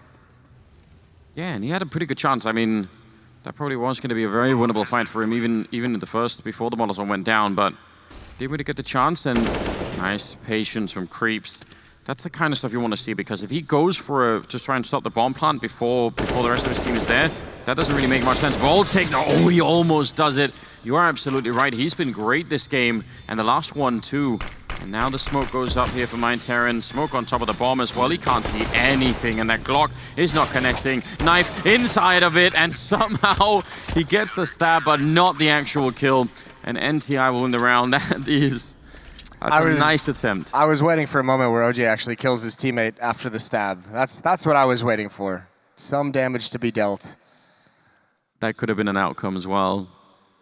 There was a lot of cruel man modes. Yeah, there was a lot of funny things that could have happened there. Double op setup now for the defense as well. TVS and Logan with those. Logan has that towards ramp room, so he'll get the deep spot in. This is going to make retakes pretty difficult, though, and they've had to do a couple of them in this half, and they, again, a lot of pressure towards this upper bomb site, but it's being held off perfectly. Again, just very disjointed due to the utility usage of NTI, who seem to have the massive advantage in that department, and it's going to be, man, outside of a miracle, this should be 15-8. Desperate. And they're really just, now a lot of the time, you can see there's sort of individual challenges, and it doesn't even seem like there's much of a chance for a refrag for anybody. Like, you can't always set it up like that, but you can definitely do something right. And I'm wondering if they're, for the large part now, if they're just avoiding Yard to just avoid TVS even. And that's a problem, right? Because then all you've got is choke points that are left. Yeah. Something that's super popular at the pro level that we haven't really seen yet, and maybe because it is kind of, can be tricky to pull off, are those vent dives, right? Where you blow up the door, you smoke it, run. That's a good point. I actually didn't even think about that. We haven't seen any vent dives, I think. I think the problem with it is at the pro level, right? It's kind of a staple that you're required to know it so that if you ever have the spawn, you can go for it. Yeah. That's on the exam. That's on the exam, vent diving? Vent diving. It's the whole feature all on its own. And saving the gun here for the last 17 seconds. It's hard really to blame him for trying, or the timing might not work out in his favor though. Almost letting TVS out. But now at least they know where he is. They don't really have the money to go for it. I mean, maybe Creeps does, but... Oh, and they all start swarming like cockroaches. Yeah, take them down. Another gun lost here. And yeah, he's going to get a chance to save him the orb. Not too shabby. Pauly's going to call one last timeout as they are on the brink of defeat in this series, and they want to talk things over, make sure they're on the same page. Maybe a tech issue as well, it looks like. It's Voltic. Yeah, just gonna be double checking, make sure everything is fine. Don't obviously want any troubles. That one AWP saved. That's a cool logo. Is that like a panther? Yeah, it is. It made me think of Fury or something like that. You know, it's in that direction. I want to say it's a panther, but you know what? Like, do you guys have those up here in this part of the world? No. Okay. I think the most dangerous animal you find in any of these areas are like. You guys have bears. Yeah, you're gonna have to look a long time for a bear in Sweden even, but maybe a moose I think might be more dangerous. Especially if you drive into them. I think that's how most people get in trouble. Yeah, moose are powerful creatures. Yeah, and like you hit one of those, like, you know. They can swim as well. Did you know that? They can what? See, if you're afraid of horses, you should be deathly afraid of the moose. Yeah, I don't like them. Anything with that kind of a build, that kind of a stature, really creeps you out. Yeah, I just think that. Just like a massive build of muscle, and they're dumb. So you just, Wow. All right. That was aggressive. It's just stupidity and raw power combined. It's not a thing that I'm not a big fan of it, But yeah, I've never run into a moose in Sweden ever. So I don't think you really run into moose. I think you hit a moose and you lose that battle, even when you're in a car. Yeah. You still lose. But I would avoid it if I saw one. I took it the other way. But yeah, no panthers or anything like that. Okay. Still a cool logo. 15-8 in the favor of NTI, and TVS. Oh, he runs the route and he finds the pick up towards Twinkie. Oh, and the follow-up at red box. There goes Eke. And TVS is going to shut this down, and it looks like he wants to end this before there's even a chance. The double up setup even working out with Logan, and TVS has a triple kill. Beautiful shooting. He's just trying to get that nomination again, isn't he, for Player of the Season? He got it last year, and could absolutely be doing it again this time. 22 kills on him at the end, and it's going to be NTI to pick up the victory over Paulie here at the championships, Swedish High School Championships. Get to play on stage as well. They played very well, I thought. A little bit sketchy on Inferno, could have been the comeback scenario, but on Nuke, it was looking solid. I mean, both teams played very well on Inferno. Nuke, obviously, maybe map pool is one of the reasons why NTI is seemingly now back-to-back champions, I guess. So, I mean, that could be part of it, but also, I mean, I thought the comebacks from Paulie on Inferno was great, fixing up those retakes in a very short period of time, some cool things right at the end, and some sportsmanship. Yeah, they still look like they're in very good spirits, so that's a job well done here for the young Swedes. And again, we wonder if they're going to be seeing them later on, if they want to pursue a career in this. It certainly will be really interesting. So here they are, ladies and gentlemen. Give it up for NTI, your champions here at 2019, the Swedish High School Championship. Oh, and they've even got a setup for it. I love this.